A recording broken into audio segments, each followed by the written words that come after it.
Hello everyone, this is Sakshi Vaishnoi and welcome to mind and brains, एक ऐसा channel जहां पर आपको मिलता है हर क्लास के सारे सब्जेक्ट्स के वीडियोस बिल्कुल free of cost. So students, अब हम क्या पढ़ने वाले हैं? अब हम अपने second chapter Indian economy 1950 to 1990 के एनसीईआरटी सॉल्यूशंस का पार्ट 2 करने वाले हैं। ओके, इसके पहले वाले लेक्चर में हम लोगों ने अपना पार्ट 1 कंप्लीट किया था। उसमें हम लोगों ने अपने स्टार्टिंग के जो 4 क्वेश्चंस थे वो कंप्लीट किए थे। आई होप सो कि वो सब कुछ आप लोगों को अच्छे से क्लियर है। Now starting with the part 2, हम पार्ट 2 कहां से स्टार्ट करेंगे? क्वेश्चन नंबर 5 से। ओके, जहां पर हमने अपना पार्ट 1 हम बोल सकते ओवर किया था, वहीं से क्या करेंगे अब उसके नेक्स्ट जस्ट क्वेश्चन से क्या करेंगे? अपना पार्ट 2 स्टार्ट करेंगे। ठीक, तो चलिए स्टार्ट करते हैं। बता क्वेश्चन नंबर 5 क्या है हमारा question? What is marketable surplus? बहुत ही इजी सा क्वेश्चन है, राइट? मार्केटेबल सरप्लस क्या होता है? सो स्टूडेंट्स, मार्केटेबल सरप्लस को हम अपने जो टर्म है उसे हम ब्रेक कर ले, राइट? 2 पार्ट्स में डिवाइड कर देते हैं। एक तो हो गया क्या हमारा सरप्लस, और एक इस मार्केटेबल को कर दो क्या? मार्केट। ठीक है, नाउ सरप्लस का मतलब क्या होता है? किसी भी चीज का एक्सेस, राइट? अब यहां पर अगर मैं एक्सेस बोलूं, हम वैसे प्रॉफिट को बोलते हैं सरप्लस, तो यहां पर हम बोल सकते हैं एक्सेस। एंड मार्केट में एक्सेस आ रहा है किस चीज का? मार्केटेबल सरप्लस किस टर्म्स के बेसिस पर हम बात करते हैं? So that is on the basis of agriculture product. ठीक है, जब फार्मर्स कोई भी प्रोडक्शन करते हैं, किसी भी क्रॉप को प्रोड्यूस करते हैं, ओके, उसके बाद में उस क्रॉप का वो सेल्फ कंजम्पशन करने के बाद में जो पर्टिकुलर क्वांटिटी बचती है या जो पर्टिकुलर क्वांटिटी मार्केट में आती है, उसे हम क्या बोलते हैं? Marketable surplus. फॉर एग्जाम्पल, एक कोई फार्मर है जिसने की 50 टन्स ऑफ व्हीट का प्रोडक्शन किया है। ठीक है, अब इस 50 टन्स ऑफ व्हीट के प्रोडक्शन में से उस फार्मर ने खुद ने कितना कंज्यूम कर लिया? 20 टन्स कंज्यूम कर लिया। ओके, अब इसके बाद में जो बचा हुआ 30 है वो उसने मार्केट में सेल कर दिया। अब ये जो मार्केट में ये जो 30 टन्स ऑफ व्हीट आया है, ये क्या कहलाएगा? ये कहलाएगा मार्केटेबल सरप्लस। ठीक है, इस पर्टिकुलर को हम क्या बोलेंगे कि ये मार्केटेबल सरप्लस है। ये जो सेल्फ कंजम्पशन के लिए यूज कर लिया गया है उसे हम मार्केटेबल सरप्लस नहीं बोलते हैं। ओके, सो आई होप कि मार्केटेबल सरप्लस का मतलब आप लोगों को समझ में आ गया होगा। Now marketable surplus refers to the difference between the total output produced by a farmer and his on-farm consumption. In other words, it is that portion of the total output that the farmer sells in the market. ठीक है, marketable surplus को हम क्या बोल रहे हैं students? वो difference है। किस चीज का डिफरेंस है? टोटल आउटपुट जो कि एक फार्मर ने प्रोड्यूस किया है और उसका ऑन फार्म कंजम्पशन जो है। जैसे कि जो अभी मैंने आप लोगों को एग्जांपल दिया, टोटल आउटपुट कितना प्रोड्यूस किया? 50 टन्स। एक फार्मर का ऑन फार्म कंजम्पशन कितना था? 20 टन्स। ऑन फार्म कंजम्पशन का मतलब क्या हो गया? सेल्फ कंजम्पशन हो गया, वो खुद के लिए कंज्यूम कर रहे हैं। वो या तो जो ये 20 टन्स है उसमें खुद का कंजम्पशन हो रहा है, खुद के खाने के लिए रख रहे हैं, या फिर वो और फर्दर प्रोडक्शन के लिए उसे एज ए रॉ मटेरियल रख रहे हैं। So this is total output minus on farm consumption. ठीक है, सो इन दोनों का जो डिफरेंस है उसे हम क्या बोलेंगे? Marketable surplus. तो इन दोनों का डिफरेंस क्या आएगा students? That is 30। So 30 is your marketable surplus. ठीक है, या फिर हम इसे क्या बोल सकते हैं? In other words, it is that portion of the total output that the farmers sell in the market. ठीक है, वो टोटल वो पोर्शन है टोटल आउटपुट का जो कि एक फार्मर मार्केट में सेल कर रहा है। ठीक है, अगर इसे इक्वेशन के बेसिस पर लिखें तो कुछ इस वे में लिख सकते हैं, marketable surplus is equals to total farm output produced by the farmer minus own consumption of farm output. ठीक है, बहुत ही सिंपल सा कंसेप्ट था एंड आई होप कि मार्केटेबल सरप्लस का मतलब आप लोगों को समझ में भी आ गया होगा। ठीक है, तो फिर चलते हैं हम अपने नेक्स्ट क्वेश्चन पर। That is explain the need and type of land reforms implemented in the agriculture sector. अब देखो क्या बताना है हमें, जो लैंड रिफॉर्म्स किए गए थे, ओके, उनकी नीड क्या थी और क्या क्या टाइप के थे। ठीक है, तो स्टूडेंट्स लैंड रिफॉर्म्स जब तक नहीं किए थे तब तक कैसा था हमारा एग्रीकल्चर सेक्टर, पहले हम उस पर थोड़ा सा उसको हम थोड़ा सा देख लेंगे वो कैसा था, राइट। सो जब तक लैंड रिफॉर्म्स नहीं इम्प्लीमेंट किए गए थे तब तक इंटरमीडिएट्स हुआ करती थी, जमींदार हुआ करते थे, ओके। जो फार्मर्स थे उनसे टैक्स लिए जाते थे, tax in the form of जिसे हम हिंदी में लगान बोलते हैं, वो लिए जाते थे, ओके। उसके बाद में जो फार्मर्स थे उन्हें जो मतलब एग्रीकल्चर सेक्टर था उसे ब्रिटिशर्स ने किस फॉर्म में कन्वर्ट कर दिया था, उसे कन्वर्ट कर दिया था फूड क्रॉप से कैश क्रॉप में, ओके। जो फार्मर्स थे उनके पास में प्रॉपर फैसिलिटीज नहीं थी, वो लोग जितना प्रोड्यूस करते थे उतना खुद ही कंज्यूम कर लेते थे, बिकॉज उनका प्रोडक्शन इतना एक्स्ट्रा नहीं होता था कि वो मार्केट में जाके सेल करे। तो इसलिए यहाँ पर नीड आती है लैंड रिफॉर्म्स की, ताकि जो फार्मर्स हैं उनकी कंडीशन ठीक हो और साथ साथ में जो प्रोडक्शन है वो भी इंक्रीज हो, ठीक है। तो इसलिए लैंड रिफॉर्म्स की नीड हुई थी। इसे हम अच्छे से पढ़ते हैं बिल्कुल पॉइंट वाइज कि क्या क्या पर्टिकुलर नीड्स थी, उसके बाद में क्या क्या टाइप्स ऑफ लैंड रिफॉर्म्स थे वो भी हम देखेंगे, ठीक है। So starting with our answer, सबसे पहले हम बता रहे हैं क्या, need, okay. So the need for land reforms in India was very necessary due to following reasons. क्या रीजंस हैं? Land tenure system, land tenure system, इससे हम क्या मतलब समझ रहे हैं? लैंड टेन्योर सिस्टम क्या मतलब होता है स्टूडेंट्स, कि यहाँ पर वो जो बीच में एक जमींदार होते थे वो लोग टैक्स कलेक्ट करते थे, टेन्योर लेते थे, ओके। उसे हम क्या बोलते हैं? टैक्स लेते थे वो लोग, टैक्स जैसे कि हिंदी में अगर हम बोले तो लगान वसूल करा करते थे वो, राइट। तो इससे हम क्या, इस पर्टिकुलर सिस्टम को क्या बोलते हैं? Land tenure system. अगर आप एक लैंड को यूज कर रहे हो तो उस लैंड को यूज करने के लिए आपको मनी पे करना पड़ेगा, ये पर्टिकुलर सिस्टम चलता था। अब इसे हटाने के लिए लैंड रिफॉर्म्स की जरूरत थी, बिकॉज इसकी वजह से जो पुअर फार्मर्स थे वो और पुअरर बनते जा रहे थे। फार्मर्स के पास में वैसे ही इतना आउटपुट प्रोड्यूस होता नहीं था, उसके बाद में जो हो रहा है वो जितना मनी उनके पास में आ रहा है वो उन्हें पे करना पड़ रहा था, तो उनकी हालत बहुत खराब होती जा रही थी। तो इस पर्टिकुलर सिस्टम को अबॉलिश करने के लिए किस चीज की जरूरत थी? रिफॉर्म्स की जरूरत थी, okay. So there were 3 types of land tenure system, namely the zamindari system, the mahalwari system and rayatwari system prevalent in the Indian agriculture sector at the time of independence। ये तीनों जो हमारे लैंड टेन्योर सिस्टम है ये मैं आप लोगों को पहले भी एक्सप्लेन कर चुकी हूँ।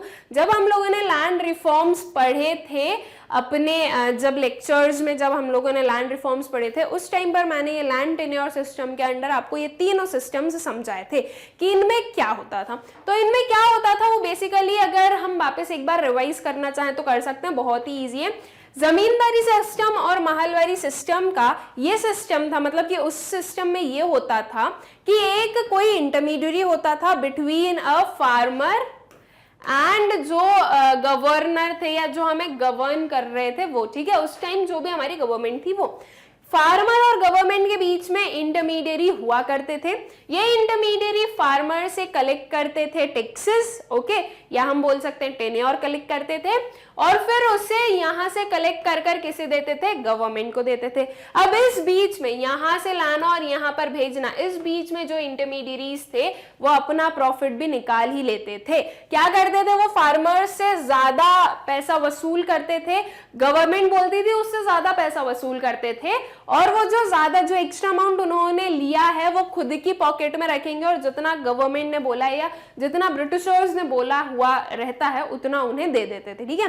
तो ये इन दोनों सिस्टम्स में ये इंटरमीडिएट होते थे। अब देखो इसकी वजह से क्या हुआ, फार्मर्स जिनकी हालत वैसे ही बहुत खराब है, जिनके पास में सरवाइव करने के लिए मनी नहीं है, उन्हें किसे पे करना पड़ता था? ये जमींदार्स को पे करना पड़ता था, या इन इंटरमीडिएरीज को पे करना पड़ता था। अगर वो पे नहीं करते थे तो उनके साथ में बिल्कुल भी अच्छा व्यवहार नहीं किया जाता था, या उनके साथ में बहुत ज्यादा, हम बोल सकते हैं बहुत ज्यादा इल ट्रीटमेंट होता था उनका, ठीक है। तो इसलिए उन्हें पे करना ही पड़ता था। अब इसकी वजह से क्या हो रहा था कि जो फार्मर्स थे उनकी कंडीशन और खराब होती जा रही थी। फिर जो हमारा नेक्स्ट वाला सिस्टम था, that is our third one system, ये वाला, इसमें क्या होता था, इसमें जो इंटरमीडियरी है अब उसका कोई रोल नहीं है। अब फार्मर जो है वो डायरेक्टली जो गवर्नमेंट है या जो ब्रिटिशर्स हैं उन्हें जो है टैक्सेस पे करते थे, ठीक है। तो इन शॉर्ट ये तीनों में हम देख रहे हैं कि दो में इंटरमीडियरी था, एक में इंटरमीडियरी नहीं था, लेकिन फिर भी तीनों में जो है, तीनों सिस्टम्स में जो फार्मर्स थे उनके साथ में अच्छा ट्रीटमेंट नहीं हुआ करता था, ठीक है। So the common feature of these three systems was that the land was mostly cultivated by the tenants and the land revenues were paid by them to their landlords, ठीक है। tenants जो है वो cultivate करते थे land। tenants का मतलब क्या होता है स्टूडेंट्स, कि देखो लैंड किसी और का है, ओके, मैं आज किसी एक लैंड पर अपना प्रोडक्शन कर रही हूँ, लेकिन वो जो लैंड है वो मेरा नहीं है, वो किसी और का है, मैंने उनसे रेंट पर लिया है, तो मैं क्या कहलाऊंगी, मैं एक टेनेंट कहलाऊंगी, और वो जिसने मुझे रेंट पर दिया है वो लैंडलॉर्ड कहलाएंगे, ठीक है। तो ये जो था सिस्टम हुआ करता था कि यूजुअली जो लैंडलॉर्ड्स होते थे वो लोग प्रोडक्शन नहीं करते थे, वो लोग जो है रेंट पर दे देते थे, तो जो टीनेंट थे वो लोग कल्टीवेट करते थे या प्रोडक्शन करते थे, एंड इन रिटर्न जो टीनेंट्स हैं उन्हें पे करना पड़ता था जो रेंट होता था वो, ठीक है। This led to the exploitation of the tenants in the form of exorbitant rents, ठीक है। अब इन्हें exorbitant rents या फिर हम बोल सकते हैं कि ये जो बेफालतू का बहुत ज्यादा एक्स्ट्रा रेंट उन्हें पे करना पड़ता था, इसकी वजह से फार्मर्स एक्सप्लॉइट हो रहे थे। So this was the first reason कि जिसकी इस रीजन के कारण किस चीज की नीड थी, लैंड रिफॉर्म्स की नीड थी। और भी रीजंस देखते हैं कि क्या क्या थे। Size of land holdings, size of land holdings, right. Land holdings जो थी स्टूडेंट्स वो बहुत ही अनइवन थी, किसी के पास में बहुत ज्यादा लैंड था, किसी के पास में बहुत कम लैंड था, राइट। तो यहां पर हम क्या देख रहे हैं, इन इक्विटी या इन इक्वालिटी हमें देखने को मिल रही है between the size of land, ठीक है। अब अगर किसी के पास में बहुत ज्यादा हम बोल सकते हैं क्वांटिटी ऑफ लैंड है, तो ऑब्वियस सी चीज है कि उनका प्रोडक्शन ज्यादा होगा, वो लार्ज स्केल प्रोडक्शन होगा उनका, उसके बाद में वो लोग ज्यादा जो मनी है वो अर्न कर सकते हैं। लेकिन अगर हम बात करें एक किसी भी पर्सन जिसके पास में बहुत ही कम लैंड हो, 1 acre 2 acre less than this, okay, अगर लैंड हो तो उनकी कंडीशन तो और खराब हो जाएगी, राइट। तो ये जो साइज ऑफ लैंड होल्डिंग्स था, uneven distribution of land holdings था, इसके कारण भी लैंड रिफॉर्म्स लाने पड़े। अब ये लैंड होल्डिंग्स को सही करने के लिए कौन से लैंड रिफॉर्म लेकर आए थे गवर्नमेंट, लैंड सीलिंग। अभी हम पढ़ेंगे वो चीज भी, आगे पढ़ेंगे लैंड सीलिंग को जब हम देखेंगे टाइप्स ऑफ लैंड रिफॉर्म उसमें। लेकिन लैंड सीलिंग लाए थे, उसमें क्या किया था, एक लिमिट लगा दी थी गवर्नमेंट ने कि बस अगर किसी पर्सन के पास में लैंड है तो इस लिमिट से ज्यादा नहीं हो सकता है। अगर इस पर्टिकुलर लिमिट से ज्यादा लैंड वो लोग ओन करते हैं तो वो लैंड उनसे छीन लिया जाएगा और किसी भी एक पुअर को दे दिया जाएगा, ठीक है। सो ये जो साइज ऑफ लैंड होल्डिंग्स हैं इसके कारण भी लैंड रिफॉर्म्स की जरूरत थी, okay. So the size of land holdings owned by the farmers was very small. In addition, the land holdings were fragmented. This obstructed the use of modern techniques. ठीक है, तो यहाँ पर जो लैंड होल्डिंग्स थी वो कैसी थी, फ्रेगमेंटेड थी, मतलब कि बहुत ज्यादा ऐसे स्कैटर्ड थी। ऐसा नहीं है कि अच्छा एक फार्मर का लैंड है तो वो इतना हो गया, एक पीस यहाँ पर है, एक पीस यहाँ पर है, तो ऐसे करके भी था। तो इसकी वजह से मॉडर्न टेक्निक्स को वो लोग यूज नहीं कर पाते थे। सो ये दो रीजन थे, ओके। फिर उसके बाद में आता है lack of initiative. As most of the land was owned by the landlords, so the farmers lacked initiative and neither had enough means to undertake the mechanized method of cultivation. अब भाई ऐसा था कि फार्मर्स की condition बहुत अच्छी तो थी नहीं, राइट। तो इसकी वजह से क्या होता है, इसकी वजह से ये था कि अब फार्मर्स के पास में जब ज्यादा पैसा नहीं है तो वो ऑब्वियसली फार्मिंग में उतना इन्वेस्ट भी नहीं कर सकते हैं, राइट। सो फार्मर्स जो हैं, जो ट्रेडिशनल टेक्निक्स चल रही थी उसी को फॉलो किए जा रहे थे, वहां पर कोई भी अपग्रेडेशन या कोई भी चेंजेस नहीं किए जा रहे थे। ओके, सो जब तक आप किसी चीज में जहां पर चेंज रिक्वायर्ड और अगर आप वहां पर चेंज नहीं लाओगे तो उसकी वजह से प्रॉब्लम तो आएगी, बिल्कुल आएगी। जब यहाँ पर जो इनिशिएटिव नहीं लिए जाते थे या लैक ऑफ इनिशिएटिव था, तो उसके कारण जो फार्मिंग थी या जो एग्रीकल्चर सेक्टर था उसे मैकेनाइज नहीं कर पा रहे थे, उसे मॉडर्न नहीं बना पा रहे थे। सो जब तक वो मॉडर्न नहीं बनेगा तब तक प्रोडक्शन कैसे इंक्रीज होगा उसमें, है ना। तो इसके लिए भी लैंड रिफॉर्म्स की क्या थी, जरूरत थी। Okay, nature of farming. The basic motive for farming was for subsistence. That is, farming was done basically to earn survival and not for sale or to earn profit. Okay, जो farming था students, जो nature of farming है वो कैसी थी भाई। मैं अगर एक फार्मर हूं, अगर मैं उस टाइम की बात करूं, ठीक है, मैं एक फार्मर हूं, तो मैं ये सोचूंगी कि मैं वो प्रोडक्ट्स का प्रोडक्शन कर लूं जिससे कि मेरा सर्वाइवल हो जाए, ठीक है, उतना कि मैं अच्छे से सरवाइव कर लूं, मुझे कोई प्रॉब्लम ना आए। मैं इस मोटिव से प्रोडक्शन या इस मोटिव से फार्मिंग नहीं करती हूँ कि मुझे ये जो प्रोडक्ट है वो सेल करना है मार्केट में, मुझे दूसरे लोगों तक भी ये प्रोडक्ट पहुंचाना है। इस चीज को नहीं सोचा जाता था। तो तब मोटिव क्या था कि हमें अपना सर्वाइवल देखना है, हमें सेल्स से कोई मतलब नहीं है। तो इसके कारण भी लैंड रिफॉर्म्स की जरूरत थी। अब देखो, अगर ये पर्टिकुलर टाइप ऑफ नेचर था तो उसे चेंज कैसे किया जा सकता है, तो उसे चेंज करने का एक ही ऑप्शन हो सकता था कि अच्छे से प्रोडक्शन इंक्रीज कर दूं।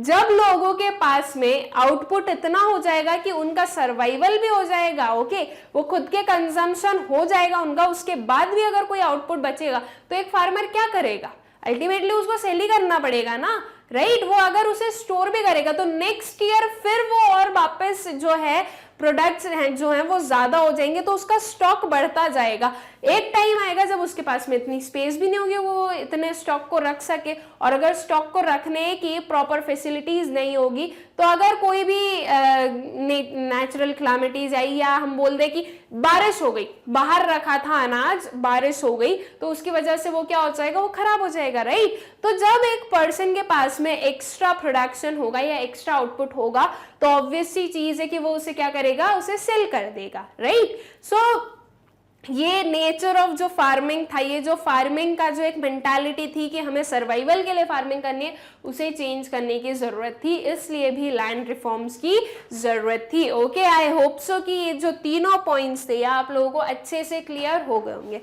फिर चलते हैं हमारे नेक्स्ट पॉइंट्स पर। So that is traditional approach and low productivity. Traditional approach जो है वो इंप्लीमेंट किया जाता था, वो अपनाया जाता था। उस ट्रेडिशनल अप्रोच से मॉडर्न अप्रोच में कन्वर्ट होना कोई नहीं चाह रहा था, चाह भी रहा था तो हो नहीं पा रहा था। रीजन, क्योंकि उसके पास में इतना मनी नहीं था कि वो इन्वेस्ट कर सके।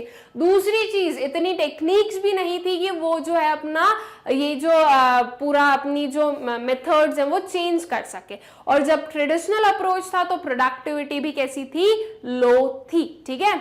So Indian farmers used to rely on the conventional and the traditional inputs and methods and climatic conditions that hampered the productivity of agriculture sector, ठीक है।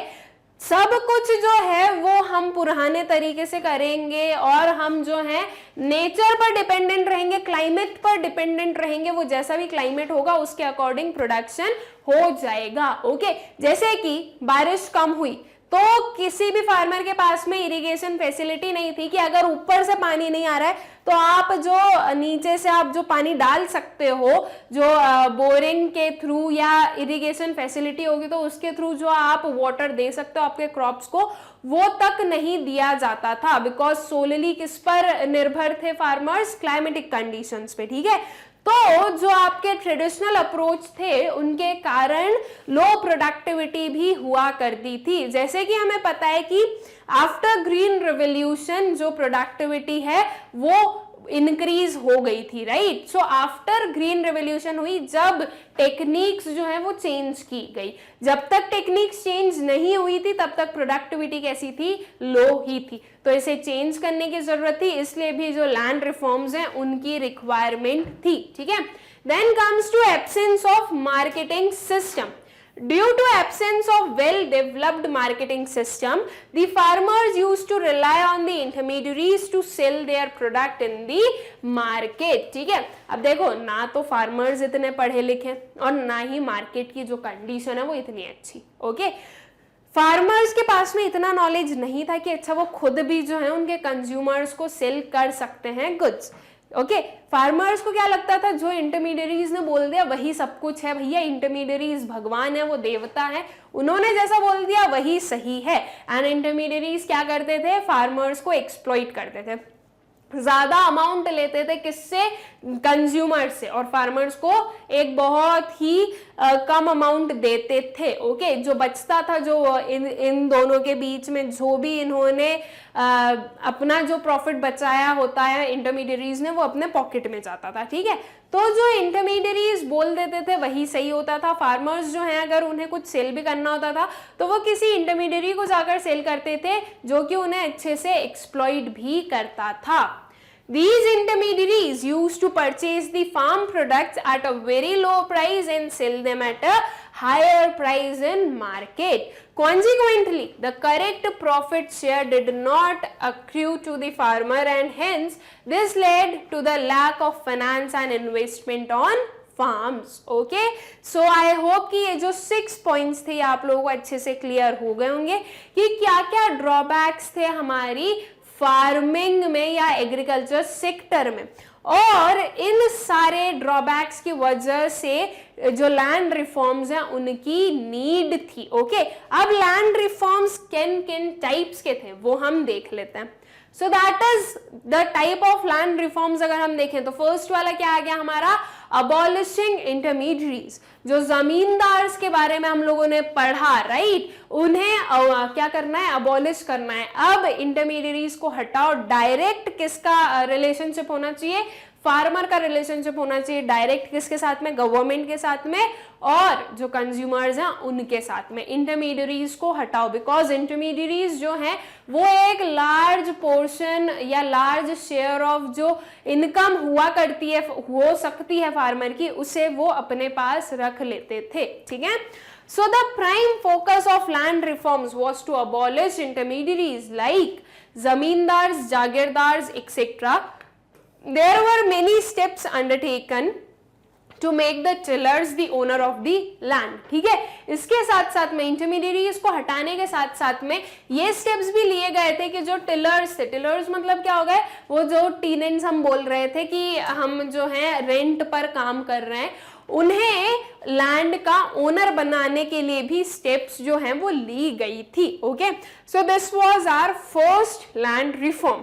फिर आता है regulation of rents. The cultivators were exploited in the form of exorbitant rents. In the first 5-year plan, the maximum rent fixed was 1/4 or 1/5 of the total farm produce, except in Punjab and Haryana, where it was not okay. The regulations of rent not only reduced the burden from the tenants but also enabled them with greater portion of finance to invest on farms. ठीक है, अब देखो जो rent था उसका भी regulation किया। उसका रेगुलेशन कैसे किया, जैसे कि जब तक ये लैंड रिफॉर्म नहीं आया था उसके पहले क्या था कि अगर एक लैंडलॉर्ड ने बोला है कि हमें चाहिए 1000 रुपीज एज एन रेंट, ठीक है, एक लैंडलॉर्ड ने क्या बोला कि 1000 रुपीज चाहिए एज एन रेंट, तो अब जो एक टीनेंट था उसे 1000 रुपीज देने पड़ेंगे।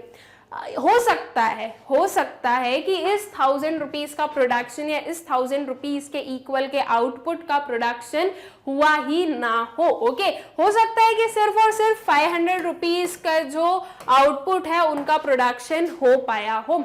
तो अब देखो एक जो टीनेंट है उसके लिए बहुत ही मुश्किल वाला काम हो गया ये कि उसका प्रोडक्शन तो सिर्फ 500 रुपीज का हुआ है लेकिन उसे पे 1000 रुपीज करना है, तो अब ये कैसे करे वो। तो इसे भी जो है इस पर्टिकुलर चीज को भी रेगुलेट किया गया क्या बोला गया कि आपका जो टोटल आउटपुट होगा, ओके, जो टोटल प्रोडक्शन होगा एक फार्म से, उसका 1/5 या 1/4 पार्ट एज एन रेंट आप ले सकते हो।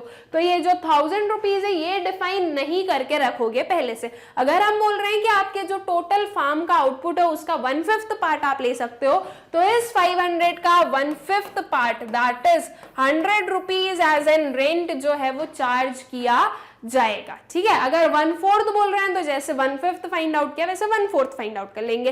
तो जितना भी प्रोड्यूस हो रहा है, जितना भी आउटपुट का प्रोडक्शन हो रहा है, उसके अकॉर्डिंग जो है क्या लिया जाएगा, रेंट लिया जाएगा। ठीक है, तो ये भी एक क्या था, टाइप ऑफ लैंड रिफॉर्म ही था। ठीक है, देन आता है consolidation of holdings. Consolidation of holdings क्या होता है स्टूडेंट? सबसे पहली चीज कंसोलिडेशन, कंसोलिडेट, कंसोलिडेटिंग, इन सब वर्ड्स का मतलब क्या होता है? किसी भी चीज को साथ में लाना, okay, to bring something together, उसे हम क्या बोलते हैं, कंसोलिडेशन। अब कंसोलिडेशन ऑफ होल्डिंग का मतलब क्या हो गया? मैं एक फार्मर हूं, ठीक है, मैं एक फार्मर हूं, मेरे पास में मान लीजिए 5 एकर्स ऑफ लैंड। अब एक फार्मर से आप कभी पूछना स्टूडेंट्स कि आपके मतलब अगर आपके कोई फार्मर फ्रेंड्स होंगे, रिलेटिव्स होंगे, या आप खुद फार्मिंग सेक्टर को बिलोंग करते होंगे, तो आप लोग खुद इस चीज को मानोगे कि आपके पास में जो लैंड होता है वो जरूरी नहीं है कि पूरा एक ही साथ में हो। ऐसा होता है कि एक लैंड जो है वो यहाँ पर है, ओके, फिर एक लैंड कुछ यहाँ पर है, कुछ थोड़ा और दूर है, कुछ एकदम इसी से कनेक्टेड है। तो ऐसा होता है कि दूर दूर भी मिलते हैं हमें और एकदम कनेक्टेड भी मिलते हैं, ओके। तो अब कंसोलिडेशन ऑफ होल्डिंग से हम क्या मतलब बता रहे हैं कि ये जो आपके जो लैंड्स जो कि इतने दूर दूर सेपरेटेड थे, उन सबको क्या कर दो, कंसोलिडेट कर दो, एक साथ में ले आओ। अब ये जो 5 एकर्स ऑफ लैंड मेरे पास में था, जो कि कुछ इस फॉर्मेट में है, एक वहां पर है, 2 यहाँ पर है, 1 एकड़ यहाँ पर है, 1 एकड़ यहाँ पर है, ठीक है। तो इन सब को, ये 5 एकड़ को एक साथ में लेके आ जाओ। तो एक साथ में लेके आ जाओ, इसका मतलब क्या कि ये सारा जो है 5 एकर्स ऑफ लैंड वो मुझे एक साथ में ही मिल जाएगा। ये हो गया मेरा लैंड, ये हो गई मेरी कंसोलिडेशन ऑफ होल्डिंग्स। अब इससे क्या होगा, ये जो 5 एकर्स ऑफ लैंड एक साथ में आ गया, इससे क्या होगा? देखो, अगर मैं कोई भी एक प्रोडक्शन प्रोसेस करना चाहती हूँ, मैं सिर्फ इतनी प्लेस पर करूंगी, और मैं अगर पूरी इतनी प्लेस पर करूंगी तो ज्यादा प्रॉफिट किस में होगा? जब मैं सबको एक साथ में करूंगी, मतलब ये पूरा जो एरिया है वो एक ही हो, okay.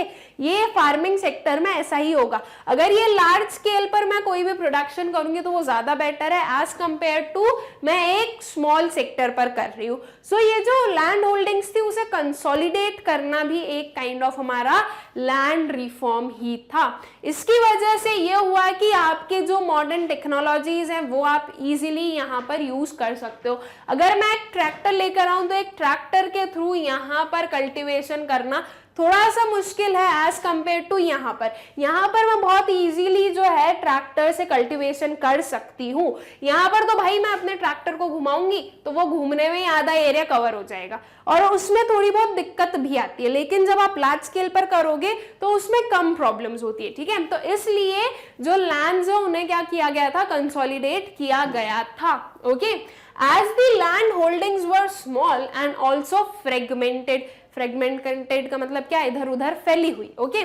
So it was very necessary to consolidate the land holdings for the use of modern and advanced technology. The farmers were given consolidated holdings equal to the total of the land in their various fragmented plots. This enabled them the benefits associated with the large scale production. ठीक है, जो वही चीज जो मैंने इधर आप लोगों को बताई कि इधर उधर जो लैंड था उन सबको एक साथ में ले आया गया, ठीक है। और जो कोई और एक पर्सन को एक जगह का दे दिया, फिर दूसरे पर्सन को उसकी जितनी भी टोटल लैंड होल्डिंग्स हैं उसके अकॉर्डिंग एक ही प्लेस पर सारा जो लैंड है वो दे दिया जाता है, ठीक है। सो इस वे से जो होल्डिंग्स हैं उन्हें क्या किया गया, कंसोलिडेट किया गया था। Then comes land ceiling. अब देखो लैंड सीलिंग को तो याद रखने का बहुत अच्छा मेथड है हमारे पास में। हमें पता है कि हम जो है पूरे टर्म को ब्रेक कर करके पढ़ते हैं। क्या है यहाँ पर, लैंड सीलिंग। लैंड को अभी क्या मारो, गोली। सीलिंग का मतलब समझ लेते हैं। सीलिंग का मतलब हमें पता है क्या होता है, घर में जो छत होती है एक, ओके, एक जो रूम की छत है उसे हम क्या बोलते हैं, सीलिंग बोलते हैं। तो वो क्या डिफाइन कर रही है, आपके रूम की लिमिट को डिफाइन कर रही है। अगर सीलिंग नहीं होगी तो आपका रूम से अगर डायरेक्ट आसमान दिखता है, मतलब कि जो हमारी खुली छत होती है वो, उसकी कोई लिमिट होती है क्या, उसकी कोई लिमिट नहीं होती, राइट। वैसे ही जब सीलिंग बन जाती है तो एक लिमिट आ जाती है, ओके। सो लैंड सीलिंग से क्या मतलब समझ में आ रहा है कि लैंड के ऊपर छत बना दो, नहीं, ऐसा नहीं। क्या है, सीलिंग से हम क्या समझे थे, limit, right. So land ceiling क्या हो गई, लैंड की लिमिट। जो गवर्नमेंट है वो क्या रिफॉर्म लेकर आई, लैंड सीलिंग का। एक लिमिटेड अमाउंट या एक लिमिटेड क्वांटिटी ऑफ जो लैंड है वही एक पर्सन के पास में हो सकता है। जैसे कि गवर्नमेंट ने मान लीजिए बोल दिया कि 18 एकर्स ऑफ लैंड ही एक पर्सन होल्ड कर सकता है, तो इस 18 एकड़ से ज्यादा अगर किसी भी पर्सन के पास में लैंड होगा तो वो उससे क्या कर लिया जाएगा, छीन लिया जाएगा, ओके। वो उससे ले लिया जाएगा और जो पुअर फार्मर्स हैं या जहां पर भी उसका यूटिलाइजेशन करना होगा उस चीज में उसे यूज किया जाएगा, ठीक है। सो लैंड सीलिंग जो रिफॉर्म है वो जनरली या मेनली उसका क्या रीजन था इम्प्लीमेंट करने का, तो उसका सिंपल सा रीजन था कि जो बिग बिग फार्मर्स थे उनको और बिग नहीं होने देना, उनको जो है उनकी जो लैंड है उसको लिमिट करो, और जो स्मॉल फार्मर्स हैं, पुअर फार्मर्स हैं, उनको उस लैंड का ओनर बना दो, ठीक है, ताकि इक्विटी मेंटेन रहे, ठीक है। So it means legislated fixed amount of land that an individual may hold. The basic motive behind this step was to promote equality of ownership of land holdings. This eradicated the concentration of land holdings in few hands. Government used to confiscate the excess land over the fixed amount of land and distribute it among the landless farmers, ठीक है। एक limit लगा दी और फिर उसके बाद में वो जो एक्सेस लैंड था किसी के पास में भी, उस पर्टिकुलर लैंड को क्या किया गया, लैंडलेस फार्मर्स या पुअर फार्मर्स या बहुत स्मॉल फार्मर्स को जो है वो लैंड का ओनर बना दिया गया, उन्हें वो लैंड डिस्ट्रीब्यूट कर दिया गया, ठीक है। सो इससे जो इक्विटी वाला मोटिव है, जो 5 ईयर गोल में एक जो इक्विटी वाला गोल आता है वो फुलफिल हो सकता है, okay. Then comes cooperative farming. Cooperative farming क्या हो गई, कॉपरेट करके फार्मिंग करते हैं, अच्छा ठीक है, साथ में मिलके फार्मिंग करते हैं, ठीक है, वो क्या हो जाएगा, कोऑपरेटिव फार्मिंग हो जाएगा। This step was taken to counter the problems due to subdivision of holdings. Small scale farming by an individual landlord is neither profitable nor productive. So these steps encourage different farmers to pool their farms and perform farming jointly, ठीक है। This enhanced the productivity and greater profits were shared by the individual farmers, okay। cooperative farming, 5 farmers हैं मेरे पास में, 1 2 3 and 4, चलो 4 farmers बनाते हैं हम, ठीक है। ये हमारे पास में 4 farmers हैं, A B C D। अब इसमें से ये जो फार्मर है इनके पास में है 2 एकर्स ऑफ लैंड, ओके। ये जो फार्मर है इनके पास में है 5 एकर्स ऑफ लैंड। देन जो नेक्स्ट फार्मर है जो सी है उनके पास में है मान लीजिए 3 एकर्स ऑफ लैंड, ठीक है। और जो डी है उनके पास में कितने एकर्स ऑफ लैंड है, तो उनके पास में है मान लीजिए 15 एकर्स ऑफ लैंड, ठीक है। अब ये जो चारों हैं, अब इसमें देखो जो डी है ओके ये जो डी है इसके पास में थोड़ा सा हम बोल सकते हैं सफिशिएंट अमाउंट ऑफ लैंड है, तो ये जो है अपना प्रोडक्शन कर सकते हैं खुद, राइट। एक जो प्रोडक्शन प्रोसेस है वो पूरा अच्छे से कर सकते हैं, ये जो स्मॉल स्केल वाली प्रॉब्लम्स है वो यहाँ पर नहीं आएंगी। लेकिन ये जो डी है वो खुद जो है फार्मिंग वर्क कर नहीं सकते, उन्हें चाहिए कुछ क्या, वर्कर्स। अब वर्कर्स को हायर करना पड़ेगा उन्हें, ओके। अब उसके साथ में ठीक है, अब उन्हें उनकी नीड क्या है, वर्कर्स को हायर करना है। ये जो तीनों हैं इनके पास में स्मॉल स्मॉल अमाउंट ऑफ क्या है, लैंड है।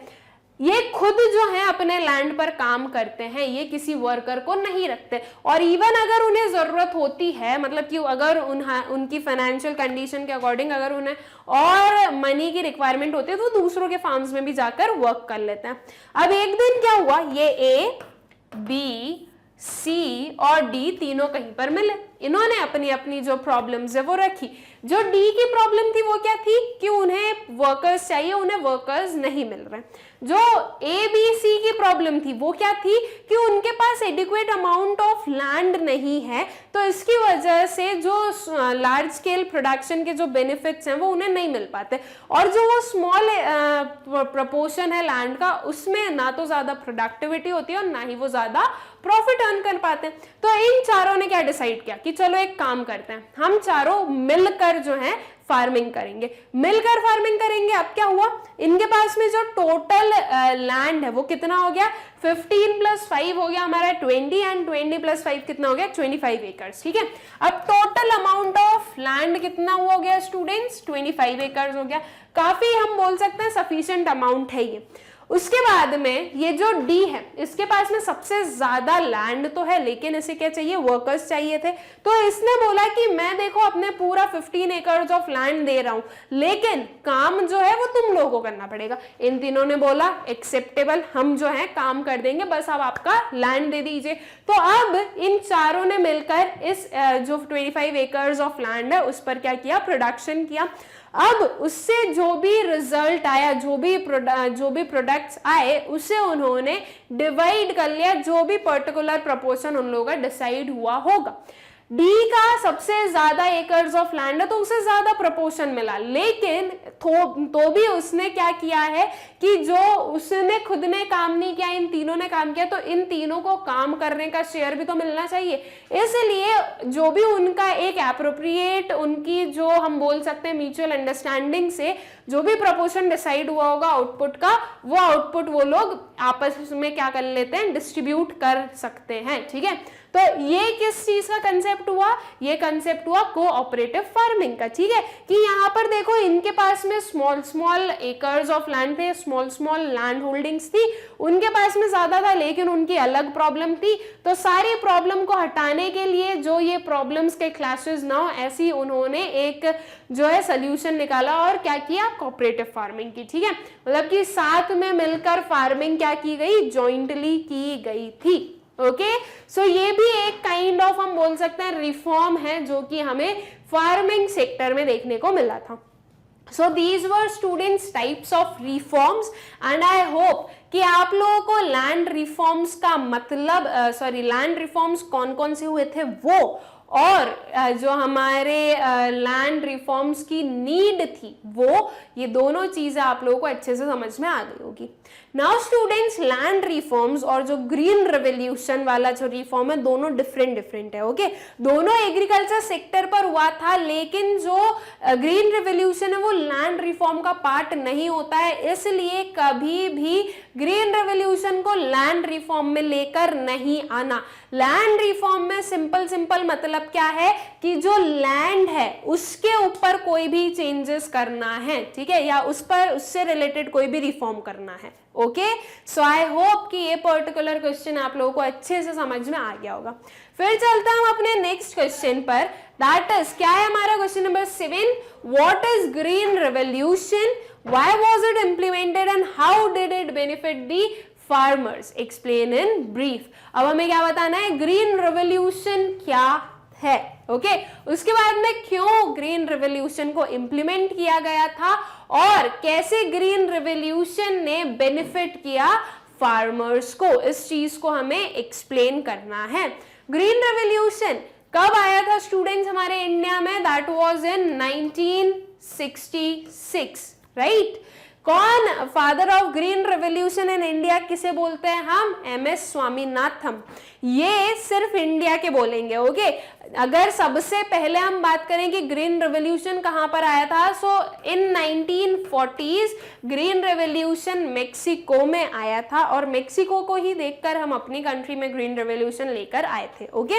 मेक्सिको में कौन ग्रीन रेवोल्यूशन किसने इंट्रोड्यूस किया था? So that was Norman Borlaug. ये चीजें मैं आप लोगों को पहले भी पढ़ा चुकी हूं अच्छे से, ओके?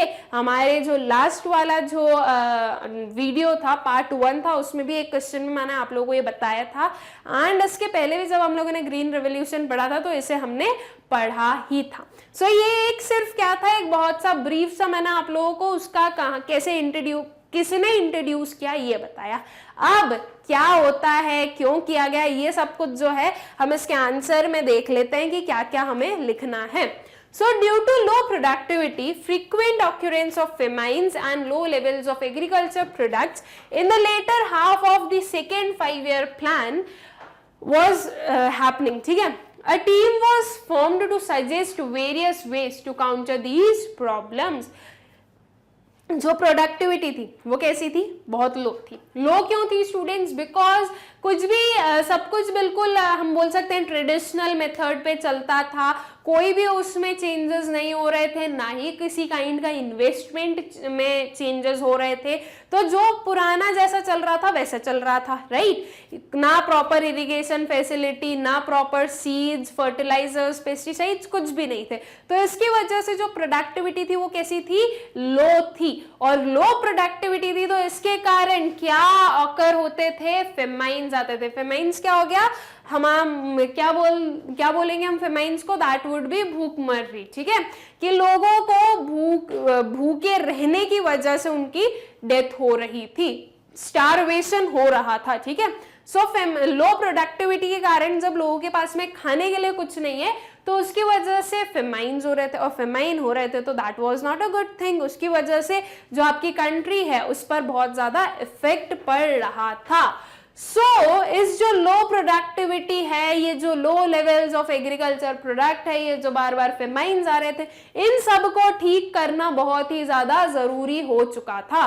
तो इसके लिए एक कमिटी बनाई गई, ओके? कुछ एक्सपर्टीज लोगों की एक कमिटी बनाई गई कि इस चीज का सल्यूशन निकालो, ओके? ये जो लो प्रोडक्टिविटी है ये कैसे इसे इंक्रीज किया जाए, इसके लिए हमें क्या स्टेप्स लेने चाहिए, ये उस कमिटी का काम था कि ये सब कुछ वो फ्रेम करे, ठीक है?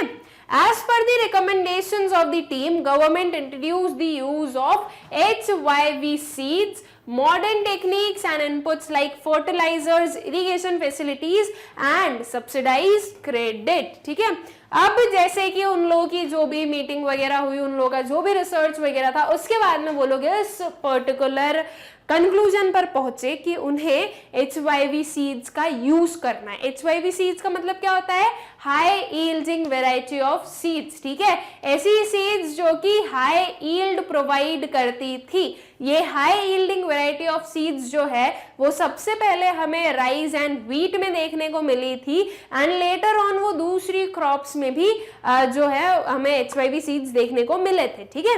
सो HYV सीड्स बेसिकली जो है वो लाए गए हमारी कंट्री में। अब HYV सीड्स के लिए स्टूडेंट जरूरी है कि प्रॉपर इरिगेशन फैसिलिटी हो, तो इरिगेशन फैसिलिटी को डेवलप किया गया। उसके बाद में जो HYV सीड्स हैं उन्हें 4 to 10 टाइम्स ज्यादा फर्टिलाइजर्स की जरूरत होती थी। सो फर्टिलाइजर्स का भी यूसेज बढ़ा। जब इन सब का यूसेज बढ़ा तो उसकी वजह से प्रोडक्टिविटी बढ़ी, ठीक है? और ये जो प्रोडक्टिविटी इंक्रीज होगी हम उसे क्या बोलते हैं? Green revolution, okay? These steps collectively are known as intensive area development program, okay? ये एक न्यू टर्म है जो अभी तक आप लोगों ने नहीं पढ़ा है। अच्छा है, इसीलिए हम बोलते हैं कि एनसीईआरटी सॉल्यूशंस जो हैं वो जरूरी होते हैं, बिकॉज ये एक काइंड ऑफ हमें कुछ न्यू चीजें भी बता देते हैं, साथ में पूरा समरी भी बताते हैं। सो ये जो स्टेप्स है, ये जो स्टेप्स लिए गए थे कि HYV सीड्स का इंट्रोडक्शन, क्या मॉडर्न टेक्निक्स लाई गई, उसके बाद में प्रॉपर फर्टिलाइजर्स, इरिगेशन फैसिलिटी, ये सब कुछ ठीक करा गया। तो इस सब को, ये जो इंट्रोडक्शन ऑफ न्यू टेक्निक्स थी, इन सब को हम कलेक्टिवली क्या बोलते हैं, that were known as intensive area development programme. ठीक है, जो इंटेंसिव एरिया है, जो हम बोल सकते हैं सफर्ड एरिया है, उनके डेवलपमेंट के लिए जो प्रोग्राम्स इंट्रोड्यूस किए गए, दैट इज IADP। ठीक है, consequently in the year 1967-68 food grains production increased nearly by 25%।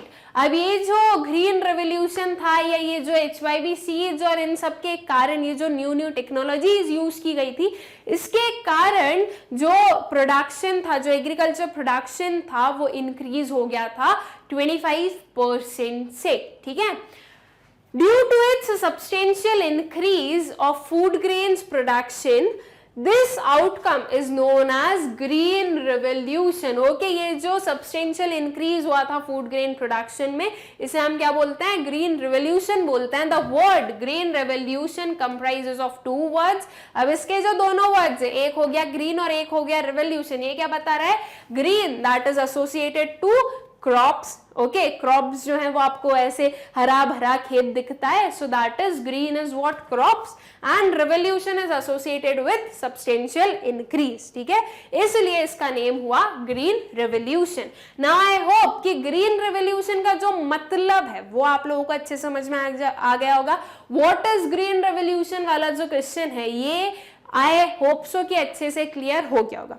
Now उसके आगे और भी क्वेश्चन थे हमसे पूछे गए थे, वो क्या थे, why there was a need to implement green revolution। ठीक है, सो क्या नीड्स थी वो बता देते हैं। Low irrigation facility, before green revolution students जो इरिगेशन फैसिलिटी थी वो बिल्कुल भी अच्छी नहीं थी। यूजुअली जो फार्मर्स थे वो क्लाइमेटिक कंडीशन पर जो है, क्लाइमेटिक कंडीशन पर बेस्ड होता था उनका प्रोडक्शन, या फिर हम बोल दें कि बिल्कुल क्लाइमेट पर बेस्ड था। बारिश हो गई तो ठीक है, प्रोडक्शन हो जाएगा, बारिश नहीं हुई तो हम कुछ नहीं कर सकते, भाई भगवान की मर्जी ही नहीं है। ऐसा वाला जो एटीट्यूड था वो चलता था पहले जो इरिगेशन फैसिलिटीज थी वो बिल्कुल भी अच्छी नहीं थी, और ना ही इरिगेशन के लिए कोई भी स्टेप्स लिए जाते थे। आफ्टर ग्रीन रेवोल्यूशन जब HYV सीड्स का इंट्रोडक्शन हुआ तो HYV सीड्स के लिए रिक्वायर्ड था कि हाई इरिगेशन फैसिलिटी होनी चाहिए। ठीक है, तो इसके बाद में जो इरिगेशन फैसिलिटी है वो डेवलप हुई थी। सो जब क्या नीड थी ग्रीन रेवोल्यूशन की, ये नीड यही तो थी कि इरिगेशन फैसिलिटी नहीं थी अच्छी। ठीक है, सो इरिगेशन फैसिलिटी को डेवलप करना वाज एसेंशियल।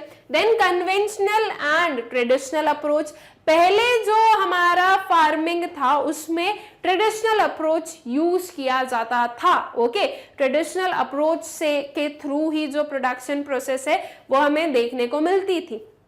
कोई इन्वेस्टमेंट नहीं फार्मिंग में, कोई चेंजेस नहीं, जो जैसा पुराना चलता आ रहा है चलने दो, उसे बिल्कुल भी मॉडर्न करने के लिए कोई भी एफर्ट्स नहीं ले गए, कोई भी मशीन्स पर ट्रांसफर करने के लिए कोई भी जो हम बोल सकते हैं स्टेप्स नहीं लिए गए। ठीक है, पहले बुलडॉग के हेल्प से जो सोइंग है वो होती थी, ऐसा नहीं सोचा गया कि हम ट्रैक्टर से करेंगे तो ज्यादा बेटर होगा। लेकिन आफ्टर ग्रीन रेवोल्यूशन क्या हुआ, ये जो ओल्ड टेक्निक्स थी उनसे शिफ्ट कहाँ हो गए फार्मर्स, न्यू टेक्निक्स पर, मॉडर्न टेक्निक्स पर, डेवलप्ड टेक्निक्स पर। ठीक है, तो ये भी एक रिक्वायरमेंट थी कि हमें जो ट्रेडिशनल अप्रोच है उससे क्या करना है, रिप्लेस करना है मॉडर्न अप्रोच से। Okay, then comes frequent occurrence of famines, बार जो है फेमाइंस ऑकर होते थे, तो उसे रोकना जरूरी था। ओके, और उसे रोकने के लिए जरूरी था कि कोई ना कोई स्टेप्स ली जाए। अब स्टेप्स ली तो वो ग्रीन रेवोल्यूशन ली उन्होंने, अदरवाइज अगर ग्रीन रेवोल्यूशन पर वो नहीं पहुंचते तो भी कुछ ना कुछ स्टेप्स तो लेनी पड़ती।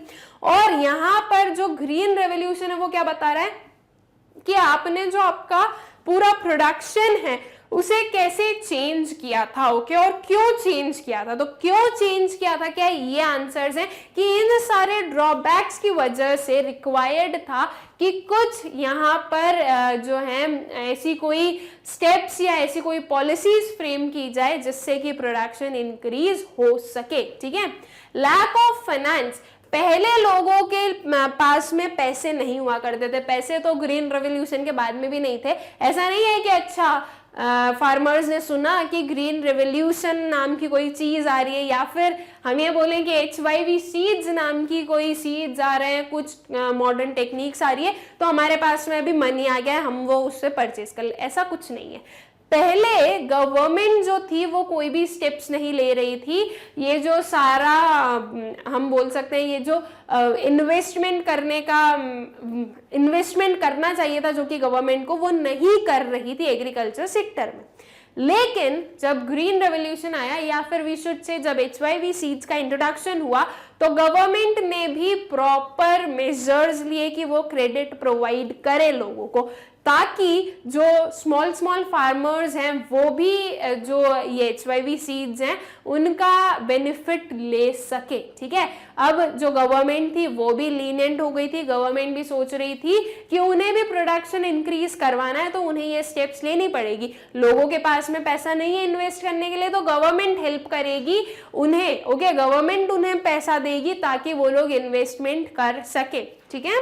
सेल्फ सफिशिएंसी लानी थी हमें, यह हमारा एक 5 ईयर प्लान या ये आई शुड से ये हमारा एक गोल था 5 ईयर प्लान का, राइट, कि सेल्फ सफिशिएंसी चाहिए। अब हमारी जो कंट्री थी उसमें खुद में इतना प्रोडक्शन तो होता नहीं था, एग्रीकल्चर प्रोडक्शन इतना नहीं होता था कि वो सेल्फ सफिशिएंट बोल दे खुद को। अगर इतना प्रोडक्शन कर पाती तो फेमाइंस थोड़ी ना होकर होते बार बार, राइट। लेकिन जो हमारी कंट्री है उसमें बहुत ज्यादा लो प्रोडक्टिविटी थी, तो इसकी वजह से हमारी जो कंट्री थी उसे डिपेंडेंट होना पड़ता था किस पर, USA पर। हम लोग USA से जो गुड्स हैं, जो एग्रीकल्चर प्रोडक्ट्स हैं, वो इंपोर्ट करते थे, ओके।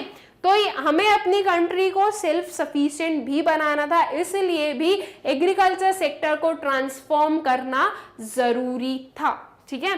देन मार्केटाइजिंग एग्रीकल्चर पहले मार्केटाइज तो था नहीं, मतलब कि जो प्रोडक्शन हुआ कंज्यूम कर लिया, जो फार्मर ने प्रोडक्शन किया उसी ने कंज्यूम कर लिया, वो जो प्रोडक्ट है, वो जो आउटपुट है उसे मार्केट तक पहुंचने नहीं दिया, मार्केट में लाया ही नहीं गया।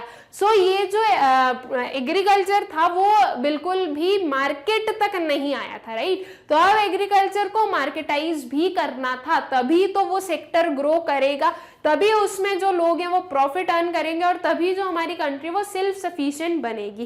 तो जब ये कोई भी न्यू टेक्नोलॉजी अगर आएगी जिससे कि प्रोडक्शन इंक्रीज हो रहा होगा, तो उसकी वजह से क्या होगा कि जब लोगों के पास में एक्सेस आउटपुट होगा तो वो उसके प्रोडक्ट को मार्केट में सेल करने लगेगा, ओके।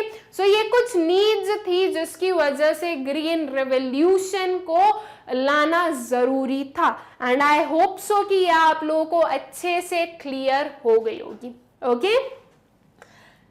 फिर आता है स्टूडेंट्स हमारा next question, that is explain growth with equity as a planning objective.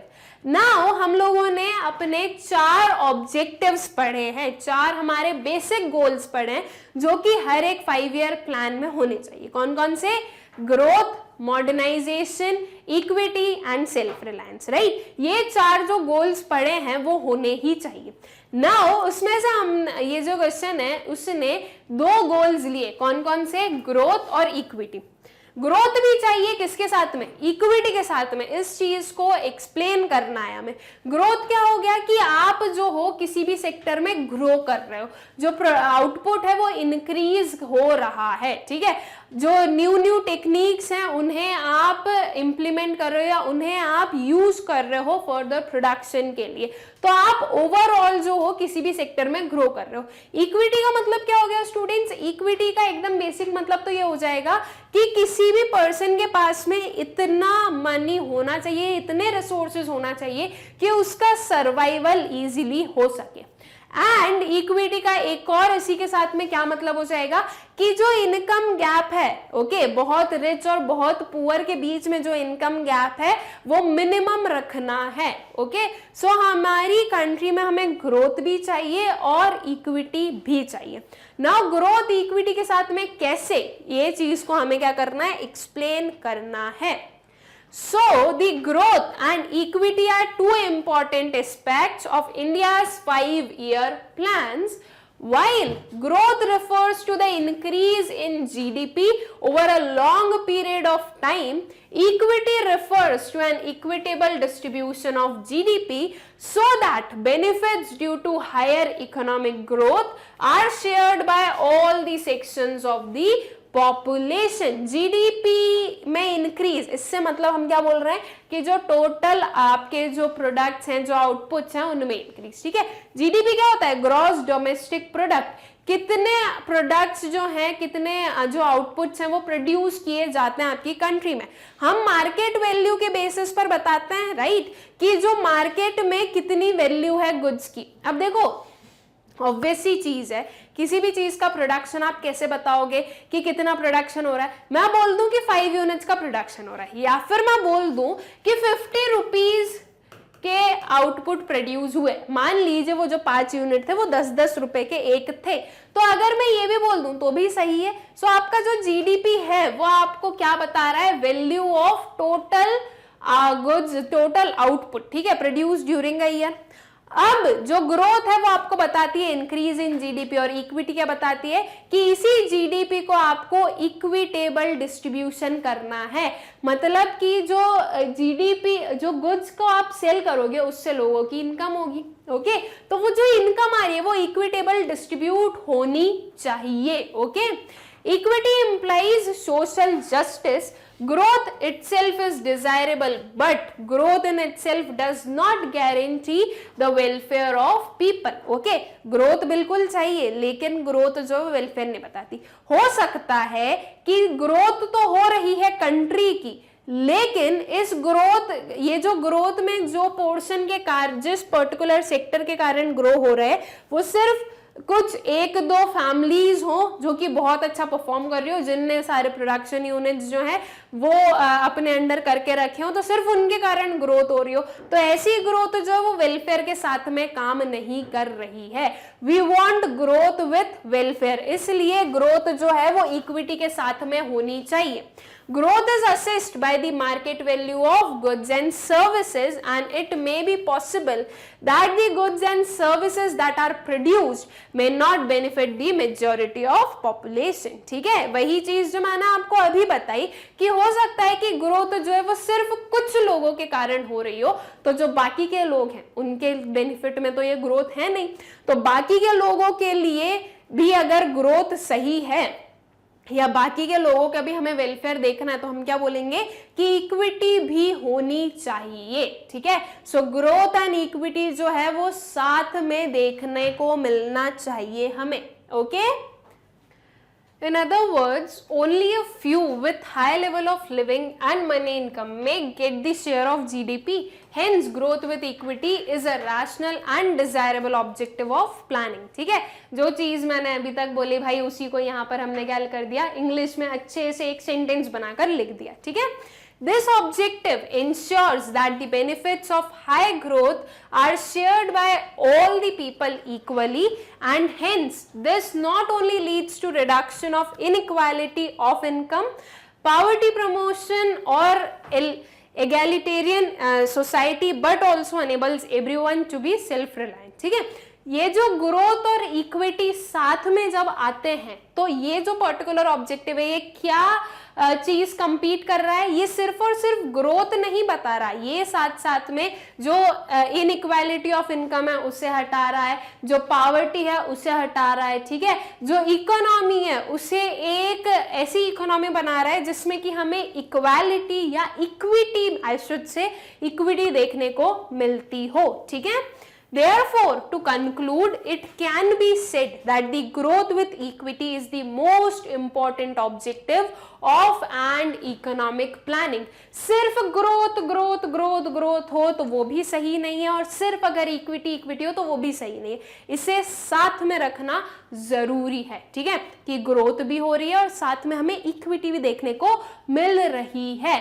So growth with equity एक बहुत ही इंपॉर्टेंट ऑब्जेक्ट. स्टूडेंट्स, अब हम क्या पढ़ने वाले हैं? अब हम पढ़ने वाले हैं अपने NCERT solutions for your chapter Indian economy 1950 to 1990. That is अपना जो सेकेंड चैप्टर है इंडियन इकोनॉमिक डेवलपमेंट का, उसका हम एनसीईआरटी सॉल्यूशंस देखने वाले हैं, ठीक है. इसके पहले स्टूडेंट्स हमने अपना पूरा चैप्टर कंप्लीट कर लिया, उसके सारे कंसेप्ट हम लोग पढ़ चुके हैं, एंड आई होप सो कि आप लोगों को सब कुछ अच्छे से क्लियर भी हो गए होंगे. आपका ये जो चैप्टर था वो बेसिकली किस पर डिपेंडेंट था, किस टाइम पीरियड पर डिपेंडेंट था? 1950 से लेकर 1990 वाले टाइम पीरियड पर ये डिपेंडेंट था, ये बेस्ड था, ठीक है. इसमें हमने इंडियन इकोनॉमी की कंडीशन देखी इस पूरे टाइम पीरियड में 1950 से लेकर 1990 तक का, एंड आई होप सो कि आप लोगों को अच्छे से क्लियर भी हो गई होंगी. हमने देखा कि कैसे एग्रीकल्चर सेक्टर में डेवलपमेंट हुआ, क्या क्या पॉलिसीज फ्रेम की गई थी, इंडस्ट्रियल सेक्टर में क्या क्या पॉलिसीज फ्रेम की गई थी, कैसे इंडस्ट्रियल डेवलपमेंट हुआ, 5 ईयर गोल्स क्या होते हैं, 5 ईयर प्लान्स क्या होते हैं, उसके जो बेसिक गोल्स हैं वो क्या होते हैं. ओके, हमारी इकोनॉमी की कंडीशन कैसी थी इस पर्टिकुलर फेज में, ये सारी चीजें हम लोगों ने पढ़ी. हम लोगों ने देखा क्या क्या different types of economic system होते हैं, एंड आई होप सो कि आप लोगों को सब कुछ अच्छे से क्लियर भी हो गया होगा.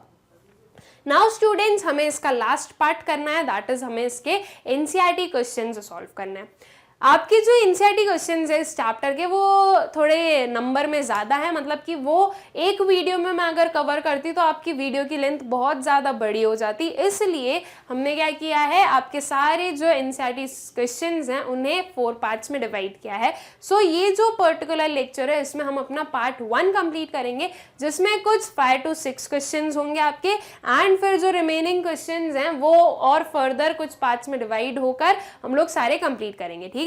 तो इसका मतलब ये है कि एक लेक्चर में आपके सारे क्वेश्चंस कंप्लीट नहीं होने वाले हैं.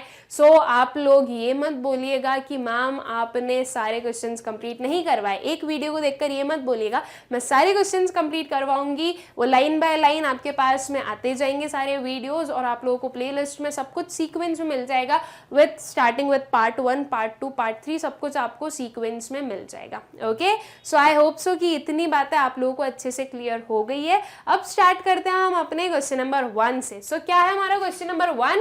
Define a plan. बड़ा ही इजी सा क्वेश्चन है. क्या करना है हमें? एक प्लान डिफाइन करना है कि प्लान क्या होता है. नाउ स्टूडेंट्स, हमारे पास में 2 टर्म्स है, ठीक है. एक हो गया हमारा क्या? Plan, and the second one is planning. कभी सोचा है कि इन दोनों वर्ड्स में डिफरेंस क्या है? कभी सोचा है? आपने आपकी 12th क्लास में बिजनेस स्टडीज में प्लानिंग पढ़ी है, 12th में और आई गेस 11th में, आई थिंक दोनों में से कोई सी क्लास में, मुझे प्रॉपरली याद नहीं है, लेकिन आपके आपने बिजनेस स्टडीज में प्लानिंग पढ़ा है, राइट. सो ये प्लानिंग और प्लान दोनों में क्या डिफरेंस होता है? क्या ये चीज आप लोगों को पता है? इफ पता है तो बहुत अच्छी बात है, इफ नहीं पता है तो आज पता कर लीजिए क्या होता है, ठीक है. जो प्लान है स्टूडेंट्स, उसे हम डिफाइन कर सकते हैं एज अ डॉक्यूमेंट, ठीक है. प्लान क्या होता है? एक डॉक्यूमेंट होता है. और प्लानिंग क्या होती है? प्लानिंग एक प्रोसेस होती है.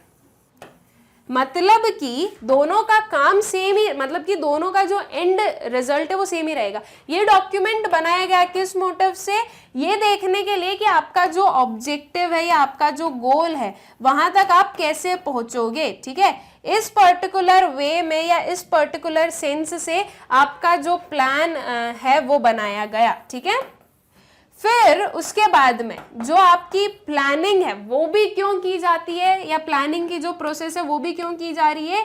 इसी ऑब्जेक्टिव को अटेन करने के लिए, ठीक है. तो दोनों का जो एंड रिजल्ट है वो कहाँ जा रहा है? ऑब्जेक्टिव पर ही जा रहा है. लेकिन दोनों में डिफरेंस कहाँ रहा है? ये डॉक्यूमेंट हो गया और ये प्रोसेस हो गई. तो अब इसमें क्या डिफरेंस है ये समझिए. डॉक्यूमेंट मतलब ये हो गया एक रिटन फॉर्मेट. आपने एक ऑब्जेक्टिव डिफाइन किया, ओके अब उसको आप बढ़िया से लिख रहे हो कि कैसे क्या होने वाला है, विथ एवरीथिंग, टाइम डिटेल सब कुछ उसमें बढ़िया से लिख रहे हो कि क्या क्या चीजें किस टाइम पर क्या करना है, कैसे करना है, कौन करने वाला है, ये सारी चीजें, ठीक है। तो वो एक रिटन डॉक्यूमेंट है, क्या आपका प्लान। और प्लानिंग क्या हो गई, ये प्रोसेस हो गई। ये जो प्लान है जो कि रिटन है, इसे एक्चुअल में इंप्लीमेंट करना क्या हो जाएगा, आपकी प्लानिंग हो जाएगी। प्लानिंग जो प्रोसेस है स्टूडेंट्स वो चलती रहती है, ठीक है। जो प्लान है उसमें हम चेंजेस करते रहते हैं विथ टाइम, विथ सिचुएशंस, ठीक है। जो भी पर्टिकुलर सिचुएशन होती है उसके अकॉर्डिंग प्लान में चेंजेस होते रहते हैं। अगर कोई टाइम पीरियड पर हमने जो प्लान बनाया था उसके अकॉर्डिंग हमारी कंडीशंस या सिचुएशंस प्रिवेलिंग नहीं है तो हम उसे थोड़ा सा चेंज कर देंगे, मतलब कि ये रिटर्न फॉर्मेट में हम थोड़ा चेंज कर देंगे और जो प्लानिंग है वो चलती रहेगी। प्लानिंग किसके बेसिस पर चलती रहेगी, ये प्लान के बेसिस पर चलती रहेगी, ठीक है। So I guess plan and planning के बीच का जो डिफरेंस है या आप लोगों को समझ में आ गया होगा कि प्लान क्या होता है एंड प्लानिंग क्या होती है। तो अब अगर आपसे कोई भी पूछे प्लान और प्लानिंग के बीच का डिफरेंस तो आई गेस आप लोग अब कंफ्यूज नहीं होने वाले। सो वापस आते हैं हम अपने क्वेश्चन पर, हमें क्या करना है, हमें प्लान डिफाइन करना है। So what is a plan, अगर हम एक सिस्टमैटिक उसका आंसर बताएं तो ये है, a plan is a proposed list of goals that an economy wants to achieve within a specific period of time।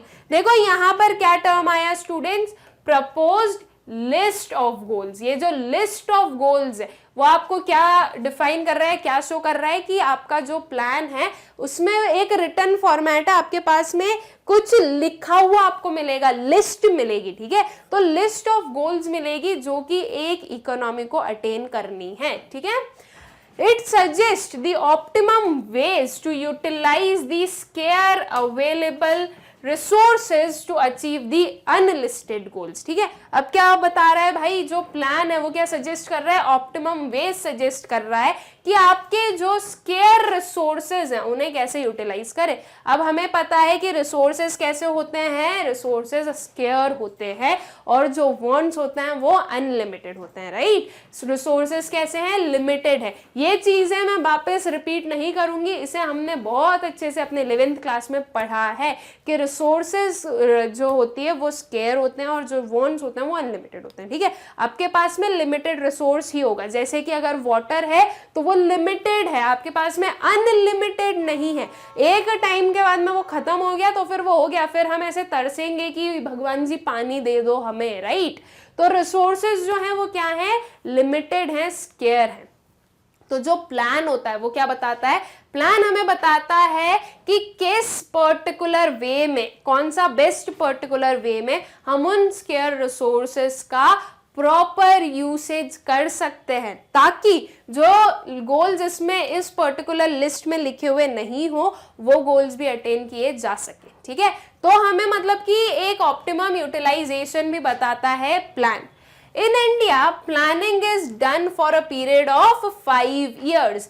Planning कितने साल के लिए की जाती है, 5 इयर्स के लिए की जाती है। हम लोगों ने ये पढ़ा है अपने इस चैप्टर में, 5 ईयर प्लान्स पढ़े हैं हमने, ठीक है। सो इन इंडिया प्लानिंग कितने जो है वो 5 इयर्स में की जाती है। स्टार्ट कब से हुई थी, 1950 से, राइट। तो तब से 1950-51 से स्टार्ट हुई और तब से ये जो हमारी प्लानिंग है वो चल रही है, ईयर ऑन ईयर चलती है, राइट। 1951 से लेकर 1956 ये हमारा फर्स्ट प्लान था, which is called 5 year plans. Plans have both specific and general goals. अब देखो जो प्लान्स होते हैं उनके स्पेसिफिक गोल्स भी होते हैं और जनरल गोल्स भी होते हैं। स्पेसिफिक गोल्स कैसे हो गए, जैसे कि मान लो आपने कॉमर्स लिया, ठीक है। आपने कॉमर्स लिया किस मोटिव से, कि आपको MBA करना है, ओके। तो ये क्या हो गया, ये हो गया आपका स्पेसिफिक गोल कि आपको क्या करना है, MBA करना है। जनरल गोल क्या हो गया, अब ठीक है आपने MBA करना है इसलिए लिया। अब कोई एक पर्सन है जिसने MBA लिया है, किस पर्पस से या किस गोल से, देखो उसके रीजन सुनते जाना। फर्स्ट चीज बिजनेस सेटअप करना है, ठीक है। साइंस में इंटरेस्ट नहीं है, commerce is an easy subject, ऐसा ये मिथ है कि commerce is an easy subject तो कॉमर्स ले लेते हैं। उसके बाद में ठीक है अगर कभी लगा इन फ्यूचर तो MBA कर लेंगे, राइट। तो ये क्या हो गया, एक जनरल गोल हो गया कि ठीक है अगर कॉमर्स लिया तो ये बेनिफिट्स हैं तो ये कर लेंगे। कभी लगा तो CA कर लेंगे, राइट, CS कर लेंगे, देख लेंगे भाई, जो भी होगा अभी पता नहीं है हमें, हमने जनरल में ले लिया, हमें पता है कि हमें साइंस में इंटरेस्ट नहीं है, हमें आर्ट्स में इंटरेस्ट नहीं है, तो हमने वो ले लिया, ठीक है, हमने कॉमर्स ले लिया। तो ये क्या हुआ, ये हुआ एक जनरल गोल। तो जो गोल्स होते हैं, जो प्लान्स होते हैं, वो स्पेसिफिक और जनरल दोनों होते हैं। स्पेसिफिक कोई स्पेसिफिक ऑब्जेक्टिव को अटेन करने के लिए, और जनरल कि ठीक है सारी चीजों के लिए काम आ सकता है। Okay, some of the common goals are economic growth, modernization, self reliance and equity. ये जो बेसिक गोल्स हैं हम लोगों ने पढ़े हैं, और ये कुछ हमारे क्या है, ये कुछ कॉमन इकोनॉमिक गोल्स हैं। क्या क्या हो गए, growth, modernisation, self reliance and equity. ये इसे हम बोल सकते हैं कि ये जनरल गोल्स हैं या एकदम ही कॉमन गोल्स हैं कि ये तो करने ही है हमें अटेन। और इसके अलावा कुछ स्पेसिफिक गोल्स हैं जो कि हर एक अपने अपने 5 ईयर प्लान में डिफाइंड होते हैं कि इस 5 ईयर में हमें ये पर्टिकुलर गोल तो अटेन करना ही है, ठीक है। अब जैसे कि ग्रोथ चाहिए हमें अपनी कंट्री की, ये क्या हो गया, एक जनरल गोल हो गया। अब मैं बोल दूं कि ग्रोथ चाहिए 50% ऑफ योर प्रीवियस ईयर, तो ये एक स्पेसिफिक गोल हो गया कि मैंने बता दिया है कि मुझे इतनी ग्रोथ चाहिए है, ठीक है। तो यहां पर हमने स्पेसिफिक और जनरल दोनों का एग्जांपल देख लिया, एंड आई होप सो कि स्पेसिफिक गोल और जनरल गोल दोनों आप लोगों को क्लियर हो भी गए होंगे। Plans lay down the basic framework over which the policies are designed. Plans क्या करते हैं स्टूडेंट्स, प्लान्स एक बेसिक फ्रेमवर्क बताते हैं, उस फ्रेमवर्क के अकॉर्डिंग जो पॉलिसीज है वो डिजाइन की जाती है, ठीक है। कि अच्छा हमें ऐसे कुछ वर्क करना है तो उसके अकॉर्डिंग हमारी जो पॉलिसीज है वो बनाई जाएगी। Often various goals are conflicting to each other. For example, modernization reduces labor employment. बिल्कुल सही चीज है। देखो हमारा प्लान क्या है स्टूडेंट्स, हमारा गोल क्या है कि हमें मॉडर्नाइज होना है, हमें मॉडर्नाइजेशन चाहिए, और साथ में हमें अपनी कंट्री में एम्प्लॉयमेंट भी इंक्रीज करनी है। ओके, एम्प्लॉयमेंट जनरेट करनी है। लेकिन अब ये दो गोल्स हैं, दोनों एक दूसरे के क्या हो गए, कॉन्फ्लिक्टिंग गोल्स हो गए। मॉडर्नाइजेशन क्या कर रहा है, रिड्यूस कर रहा है लेबर एम्प्लॉयमेंट। मॉडर्नाइजेशन का मतलब क्या होता है, ट्रेडिशनल टेक्नोलॉजी को छोड़ो और जो एडवांस टेक्नोलॉजी, न्यू टेक्नोलॉजी वो अडॉप्ट करो।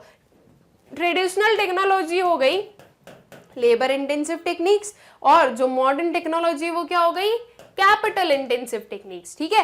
तो अब अगर मैं लेबर इंटेंसिव टेक्निक से कैपिटल इंटेंसिव टेक्निक पर जाऊंगी तो ये जो लेबर यहाँ पर वर्क कर रहे हैं वो क्या हो जाएंगे, अनएम्प्लॉयड हो जाएंगे। लेकिन हम क्या बोल रहे हैं कि हमें एम्प्लॉयमेंट भी इंक्रीज करनी है, तो हम मॉडर्नाइजेशन के साथ में एम्प्लॉयमेंट कैसे इंक्रीज करें, ये दोनों गोल्स क्या हो गए, कॉन्फ्लिक्टिंग हो गए।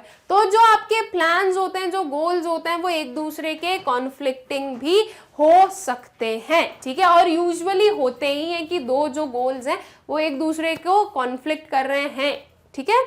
सो there is a need to maintain a balance among different goals. तो इसलिए क्या रिक्वायर्ड है कि डिफरेंट गोल्स के बीच में बैलेंस बनाए रखें, हम मॉडर्नाइजेशन तक भी पहुंचे और एम्प्लॉयमेंट भी जनरेट करते रहें, ठीक है।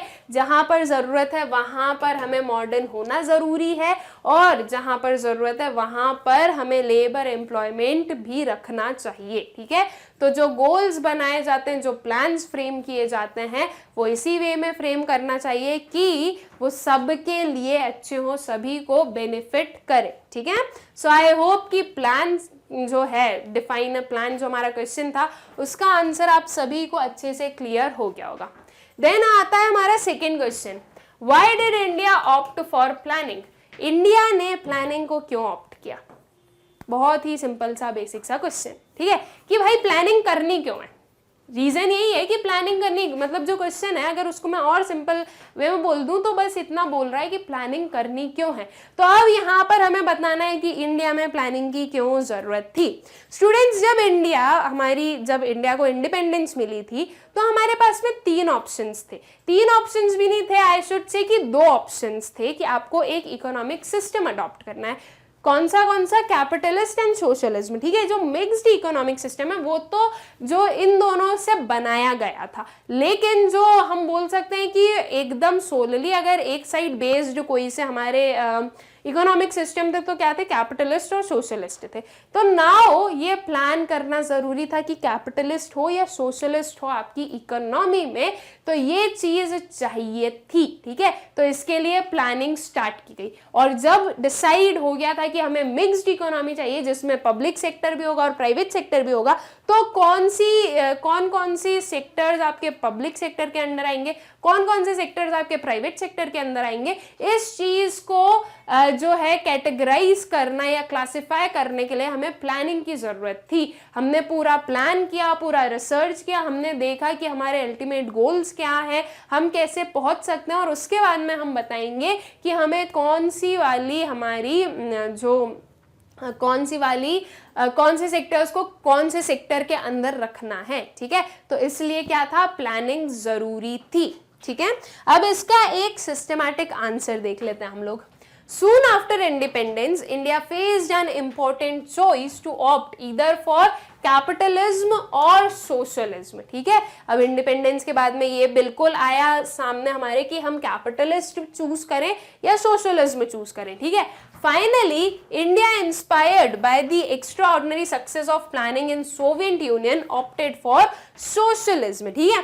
देखो सबसे पहले क्या हुआ कि सोशलिज्म के लिए ऑप्ट किया गया, बिकॉज सोशलिज्म में हमने देखा, मतलब कि सोवियत यूनियन के टाइम पे हमने देखा कि इंडिया में काफी सक्सेस थी, ठीक है। जो प्लानिंग थी उसमें काफी सक्सेस थी, जैसा प्लान करती थी हमारी जो लीडर्स थे वो जैसा प्लान करते थे वैसा जो है इम्प्लीमेंटेशन हो जाता था। तो उस सक्सेस को देखकर इंडिया ने सोचा कि यहाँ पर क्या होना चाहिए, सोशलिज्म होना चाहिए।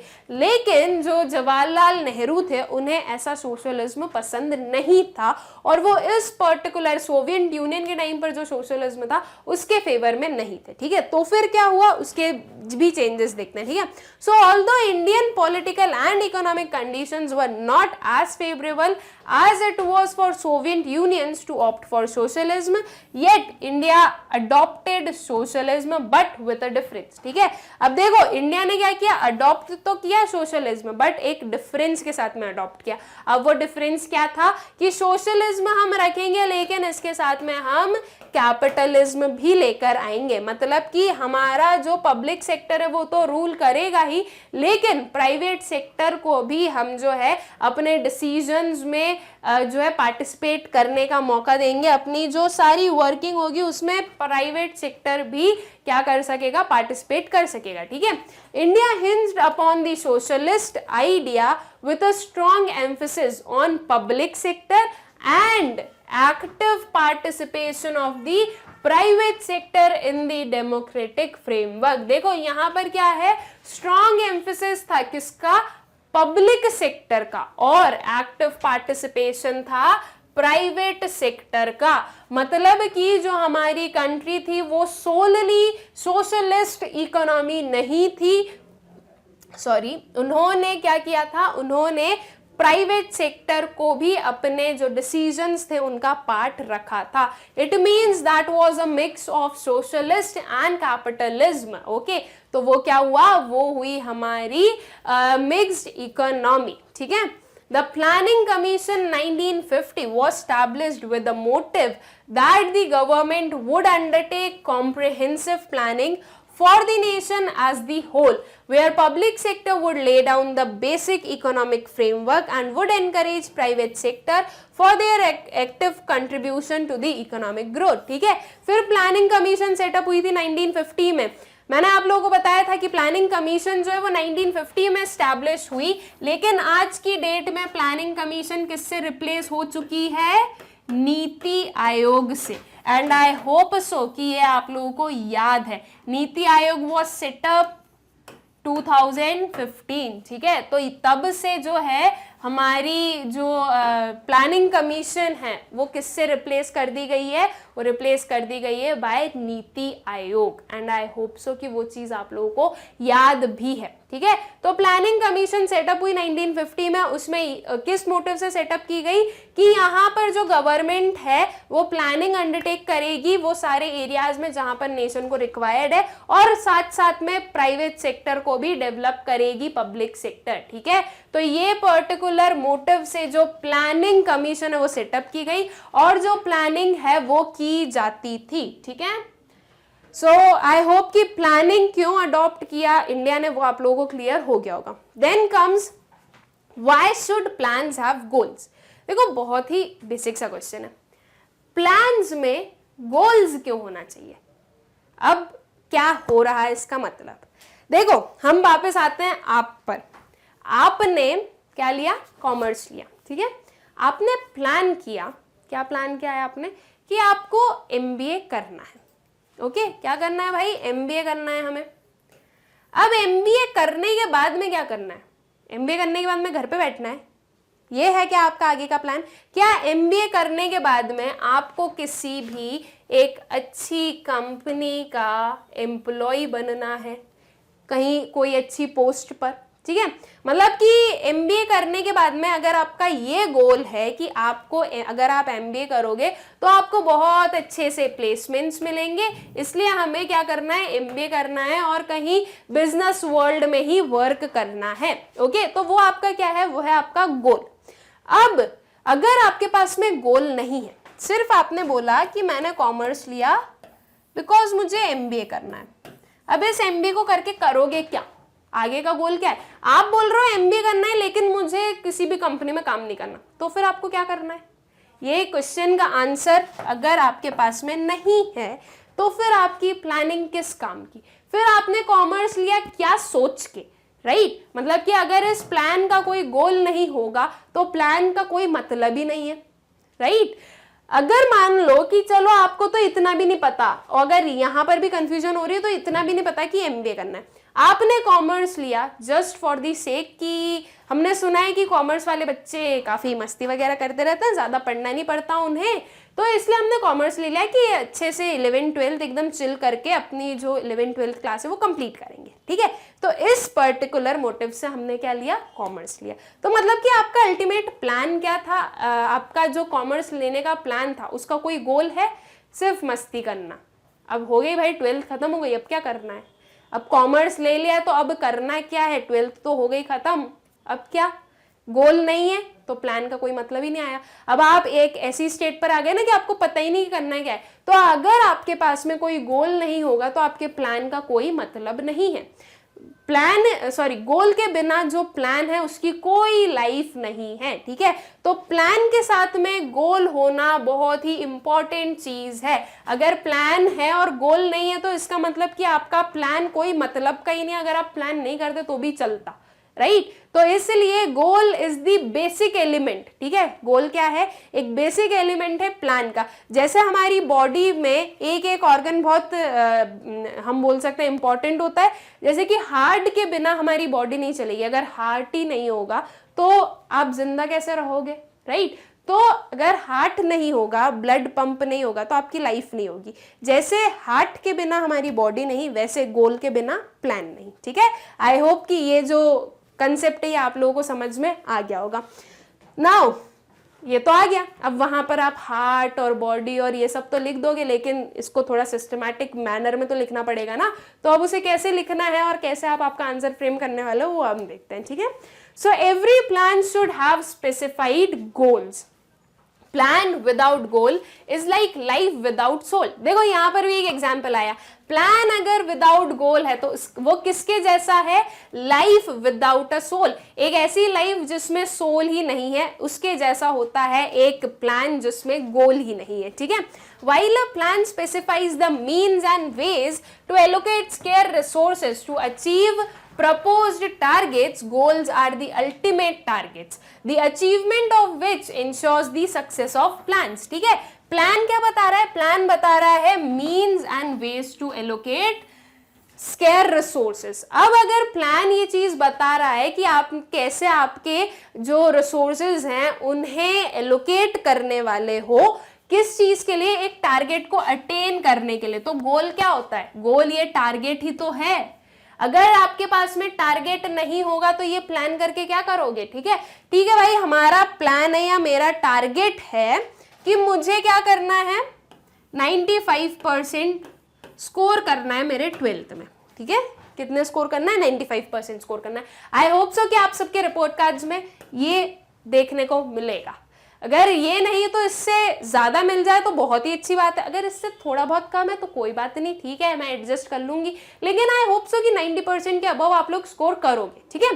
तो अब मेरा गोल है, मैं भी 12th क्लास की स्टूडेंट हूँ, ठीक है, मेरा गोल है मुझे 95% जो है वो स्कोर करना है। तो मेरे जो रिसोर्सेज हैं, मेरी जो बुक्स वगैरह हैं, मैं उनका ऐसे यूज़ करूँगी, मतलब मैं सिर्फ बुक्स को ऐसे सेल्फ में रख के देखूंगी नहीं कि अच्छा इतनी सारी बुक्स रखी है मेरे पास में, है बड़ी अच्छी लग रही है, मैं ऐसे नहीं देखूंगी, मैं उन बुक्स का प्रॉपर यूटिलाइजेशन करूँगी, ठीक है। मैं जो हूँ उन्हें वो जिस काम की है उस काम के लिए यूज़ करूँगी, मतलब कि मैं अपने रिसोर्सेज का प्रॉपर यूटिलाइजेशन कर रही हूँ ताकि मैं अपने इस टारगेट तक पहुँच जाऊँ, ठीक है।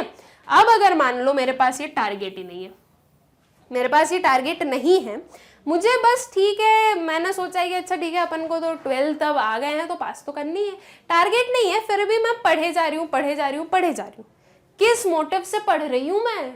कुछ टारगेट होगा तब तो पढ़ूंगी, ठीक है। अगर मेरे पास टारगेट हो गया मुझे 90% से ज़्यादा अटेंड करना है तो मैं पढ़ती, अगर मेरे पास में टारगेट है मुझे सिर्फ पास होना है, मुझे अपने 33% एग्रीगेट से ज़्यादा बनाना है, तो मैं उस हिसाब से पढ़ूंगी। अब मैं कितना पढ़ूँ, मेरे पास कुछ टारगेट होगा तभी तो मैं अपने रिसोर्सेज को उस वे में यूज़ करूंगी, लेकिन अगर टारगेट ही नहीं होगा तो कोई मतलब ही नहीं है, राइट। तो जो गोल है आपका वो क्या है, वो आपका टारगेट है। आपके जो रिसोर्सेज हैं, जो प्लान होता है वो आपके रिसोर्सेज को बताता है कि एक जो रिसोर्सेज है उसे कैसे यूज करना है, ठीक है। और गोल क्या होता है, गोल एक अल्टीमेट टारगेट होता है, ठीक है। सो आई होप सो कि आप लोगों को प्लान और गोल के बीच का जो रिलेशनशिप है ये अच्छे से समझ में आ गया होगा कि प्लान जो है वो बिना गोल के कोई मतलब का नहीं होता है, ठीक है। आई होप सो कि ये क्वेश्चन जो है आप लोगों को क्लियर हो गया होगा। थोड़ा ट्रिकी सा था, थोड़े एग्जाम्पल्स जो मैंने यूज़ किया, आई होप सो कि आप लोगों को वो एग्जाम्पल्स के थ्रू उसकी हेल्प से समझ में आ गया होगा कि प्लान और गोल दोनों का साथ में होना कितना ज़रूरी है, okay. Then comes question number 4, what are high yielding variety seeds, that is HYV seeds। बहुत ही इजी सा क्वेश्चन, राइट। HYV सीड्स किसके अंडर हम लोगों ने पढ़ी थी, ग्रीन रेवोल्यूशन के अंडर, राइट। ये कुछ एक स्पेशल काइंड ऑफ सीड्स थी जिनकी हेल्प से जो हमारी कंट्री है उसमें प्रोडक्शन जो है, एग्रीकल्चर प्रोडक्शन जो है वो इंक्रीज हुआ था, राइट। ग्रीन रेवोल्यूशन हम लोगों ने बहुत अच्छे से पढ़ा है, आई होप सो कि आप लोगों को क्लियर भी है। अगर आप लोगों को ग्रीन रेवोल्यूशन क्लियर होगा तो इस क्वेश्चन का आंसर भी आप लोगों को बहुत अच्छे से पता होगा कि HYV seeds, that is high yielding variety seeds, क्या होती है, ठीक है। तो चलिए देख लेते हैं कि ये क्या होती है। High yielding variety seeds was developed by a Nobel laureate doctor Norman Borlaug in Mexico. सबसे पहले ग्रीन रेवोल्यूशन कहाँ पे आया था स्टूडेंट, सबसे पहले ग्रीन रेवोल्यूशन मैक्सिको में आया था। कौन से ईयर में, दैट वाज इन 1940। और ये चीज जो है ये हम ऑलरेडी पढ़ चुके हैं अपने ग्रीन रेवोल्यूशन के under. So I hope so कि आप लोगों को क्लियर होगी। मैक्सिको में ग्रीन रेवोल्यूशन लेकर कौन आए थे, तो वो लाए थे नॉर्मन बोरलॉज, ठीक है। इन्होंने वहाँ पर जो एग्रीकल्चर प्रोडक्शन था उसमें चेंजेस लाए थे और फिर उनको देख के हम अपनी कंट्री में क्या लेकर आए थे, ग्रीन रेवोल्यूशन लेकर आए थे। इंडिया में ग्रीन रेवोल्यूशन कब आया था students, in which year, that was in the year 1966। कौन जो हमारे father of green revolution in India कौन थे, MS स्वामीनाथन, ठीक है। एंड आई होप कि ये सारे नेम्स, ये सारी जो मैं टर्म्स यूज कर रही हूँ, ये जो ईयर है, ये सब कुछ आपको याद है, ये सब कुछ हम ऑलरेडी पढ़ चुके हैं अपने ग्रीन रेवोल्यूशन वाला जो हमारा वीडियो था उसमें, ठीक है। तो जो हाई यील्डिंग वेराइटी सीड्स थी वो डेवलप की थी किसने, नॉर्मन बोरलॉज ने। These seeds are more productive and need regular and adequate irrigation facilities along with greater use of fertilizers and pesticide। ये जो seeds हैं इनके features में क्या क्या देखा था, इनके features में हमने देखा था कि ये ज़्यादा productive होती हैं, मतलब कि ये जो प्रोडक्शन है वो ज़्यादा देती हैं। इन्हें जो हाई यील्डिंग वेराइटी सीड्स हैं उन्हें किस चीज़ की रिक्वायरमेंट होती है, irrigation facility, proper irrigation facility होनी चाहिए। और जो फर्टिलाइजर्स हैं उनका भी यूसेज बहुत सारा चाहिए होता है। 4 to 10 टाइम्स ज़्यादा यूसेज या ज़्यादा रिक्वायरमेंट होती है फर्टिलाइजर्स की, जो कि हम ऑर्डिनरी सीड्स में यूज़ करते थे उसके, ठीक है। मतलब कि जो आपकी हाई यील्डिंग वैरायटी सीड्स हैं उनके जो फीचर्स हैं उनमें आप क्या लिख सकते हो कि ये ज़्यादा प्रोडक्टिव है। और फिर उसके बाद में क्या लिख सकते हो, ये जो सीड्स हैं इन्हें एडिक्वेट इरिगेशन फैसिलिटी की ज़रूरत होती है, पानी अच्छे से होना चाहिए इनके लिए। उसके बाद में फर्टिलाइजर्स, पेस्टिसाइड्स की भी रिक्वायरमेंट होती है, ठीक है। In 1966, consequent to the use of HYV seeds, Indian agriculture sector experienced green revolution, especially in the crops of rice and wheat. ये भी जो है ये आई होप सो कि आप लोगों को ऐसा ही लग रहा होगा कि आपका रिवीजन चल रहा है, बिकॉज ये सब कुछ हम पढ़ चुके हैं, ठीक है। तो जो HYV सीड्स थी वो उन्होंने जो सबसे ज़्यादा प्रोडक्शन में इंक्रीमेंट करवाया वो था राइस एंड व्हीट की क्रॉप्स में, ठीक है। सबसे पहले हमने व्हीट में देखा था जो HYV सीड्स था वो, और फिर उसके बाद में धीरे धीरे वो राइस, और फिर उसके बाद में धीरे धीरे सारी क्रॉप्स में उसके फीचर्स हमें देखने को मिले थे, और सारी क्रॉप्स जो हैं वो HYV सीड्स में कन्वर्ट होने लगी थी, ठीक है। बट सबसे स्टार्टिंग में कहाँ से हुई थी, व्हीट एंड राइस से। और जो ग्रीन रेवोल्यूशन है उसका हम मेन फीचर किसको मानते हैं, HYV सीड्स को मानते हैं, okay. HYV seeds grow faster than the normal seeds and consequently crops can be harvested in much shorter time period, ठीक है।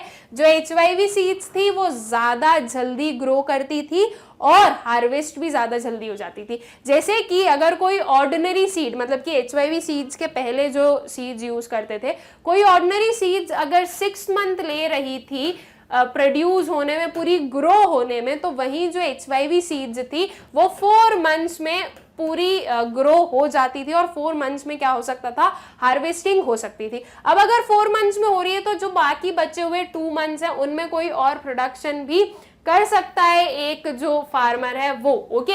और अगर प्रोडक्शन नहीं भी हो रहा है और अगर लैंड खाली भी है तो लैंड के पास में इतना सफिशिएंट टाइम होता है कि वो उसकी जो प्रोडक्टिविटी है वो वापस गेन कर सके। बिकॉज आप कहीं पर एक क्रॉप को लगा रहे हो तो जो वो क्रॉप है उसने सॉइल के सारे जो न्यूट्रिशंस होंगे वो एब्जॉर्ब कर लिए होंगे, तो अब वो जो सॉइल है उसके पास में उतना न्यूट्रिशन बचा नहीं है। अगर उसके जस्ट नेक्स्ट में आप दूसरी क्रॉप लगा दोगे और उसे सॉइल को टाइम नहीं दोगे कि वो वापस उसकी जो न्यूट्रिशंस हैं वो वापस रीगेन कर सके, तो क्या होगा, आपकी क्रॉप की जो प्रोडक्टिविटी वो कम आएगी, ठीक है। तो या तो वो जो 4 मंथ्स का टाइम था उसके बाद में कोई दूसरी क्रॉप भी आप लगा सकते थे, या फिर जो टाइम पीरियड था उसके लिए आप अपने लैंड को खाली भी रख सकते थे, ठीक है। तो ये भी उसके क्या थे, HYV सीड्स के हमारे एडवांटेजेस थे। Initially, HYV seeds were used in states like Punjab, Andhra Pradesh and Tamil Nadu, as these states have more suitable irrigation facilities, and later on the other states. जब HYV seeds आई तो वो सबसे पहले कौन से states में गई, इन states में, ठीक है। बिकॉज यहाँ पर जो इरिगेशन फैसिलिटी थी वो अच्छी थी, मतलब कि पानी के लिए जो फैसिलिटी थी वो अच्छी थी, वो अच्छे से जो सारे क्रॉप्स हैं उन्हें पानी दिया जा सकता था, इसलिए ये सबसे पहले यहाँ पर यूज की गई। जब यहाँ पर वो सक्सेसफुल हो गई, HYV सीड्स की सक्सेस देख ली कि हाँ ठीक है ये हमारे इंडिया की क्लाइमेटिक कंडीशंस में भी सक्सेसफुल हो सकती है, तब वो दूसरे स्टेट्स में, दूसरे रीजन्स में भी जो है उसका प्रोडक्शन स्टार्ट किया गया था, okay. Consequent to the use of HYV seeds, the production of food grains in 1967-68 increased by 25% approx। देखो HYV सीड के प्रोडक्शन से जो प्रोडक्शन है वो अप्रोक्स कितना 25% इंक्रीज हुआ था। 25% is and big percentage, right, big share of percentage. 25% अगर आप हाइक देख रहे हो किसी चीज में तो वो बहुत ज्यादा है। तो देखो जैसे ही HYV सीड्स का यूसेज स्टार्ट हुआ तो जो इंडियन एग्रीकल्चर प्रोडक्शन का जो आउटपुट था वो इंक्रीज होने लगा। और ग्रीन रेवोल्यूशन एक बेनिफिटेड रेवोल्यूशन टर्न हुआ हमारी कंट्री के लिए। जो एग्रीकल्चर सेक्टर जिसकी की ग्रोथ स्टैग्नेंट रह गई थी, जिसमें हम ज्यादा ग्रोथ नहीं देख पा रहे थे, अब with the help of HYV seeds वो जो सेक्टर है वो ग्रो करने लगा था। ओके, सो आई होप कि HYV सीड्स क्या थे वो आप लोगों को अच्छे से क्लियर हो चुका है। एंड इवन ये आप लोगों को पहले से, मतलब जब हमने पढ़ा था तब आई होप सो कि आप लोगों ने अच्छे से पढ़ा था और यहाँ पर उसका एक रिवीजन हो गया। ग्रीन रेवोल्यूशन एक बहुत ही इंपॉर्टेंट कंसेप्ट है स्टूडेंट्स, और एक ऐसा कंसेप्ट है जो कि आप लोगों को पता होना चाहिए, एक बहुत ही बेसिक कंसेप्ट है। तो आई होप सो कि आप लोगों को अच्छे से समझ में आ गया होगा। ओके, विद द स्टूडेंट्स हमने अपना जो NCERT सॉल्यूशंस का पार्ट 1 है वो कंप्लीट किया है। इसमें अभी तक हमने सिर्फ 4 क्वेश्चंस कंप्लीट किए हैं। अब जो 5th क्वेश्चन है उससे हम स्टार्ट करेंगे अपने पार्ट 2 में। ठीक है, जो पार्ट 2 है उसमें भी हम अपने सारे क्वेश्चंस कंप्लीट नहीं करेंगे, फिर से वही चीज कि हम कुछ क्वेश्चंस करेंगे, कुछ 4 to 5 क्वेश्चंस वहां पर कंप्लीट करेंगे, फिर हम नेक्स्ट कब करेंगे पार्ट 3 में। Okay, so I hope so कि इतने क्वेश्चंस एटलीस्ट आप लोगों को अच्छे से समझ में आ गए हैं, कोई भी डाउट्स नहीं होगा इनमें। मिलते हैं अपने पार्ट 2 में, तब तक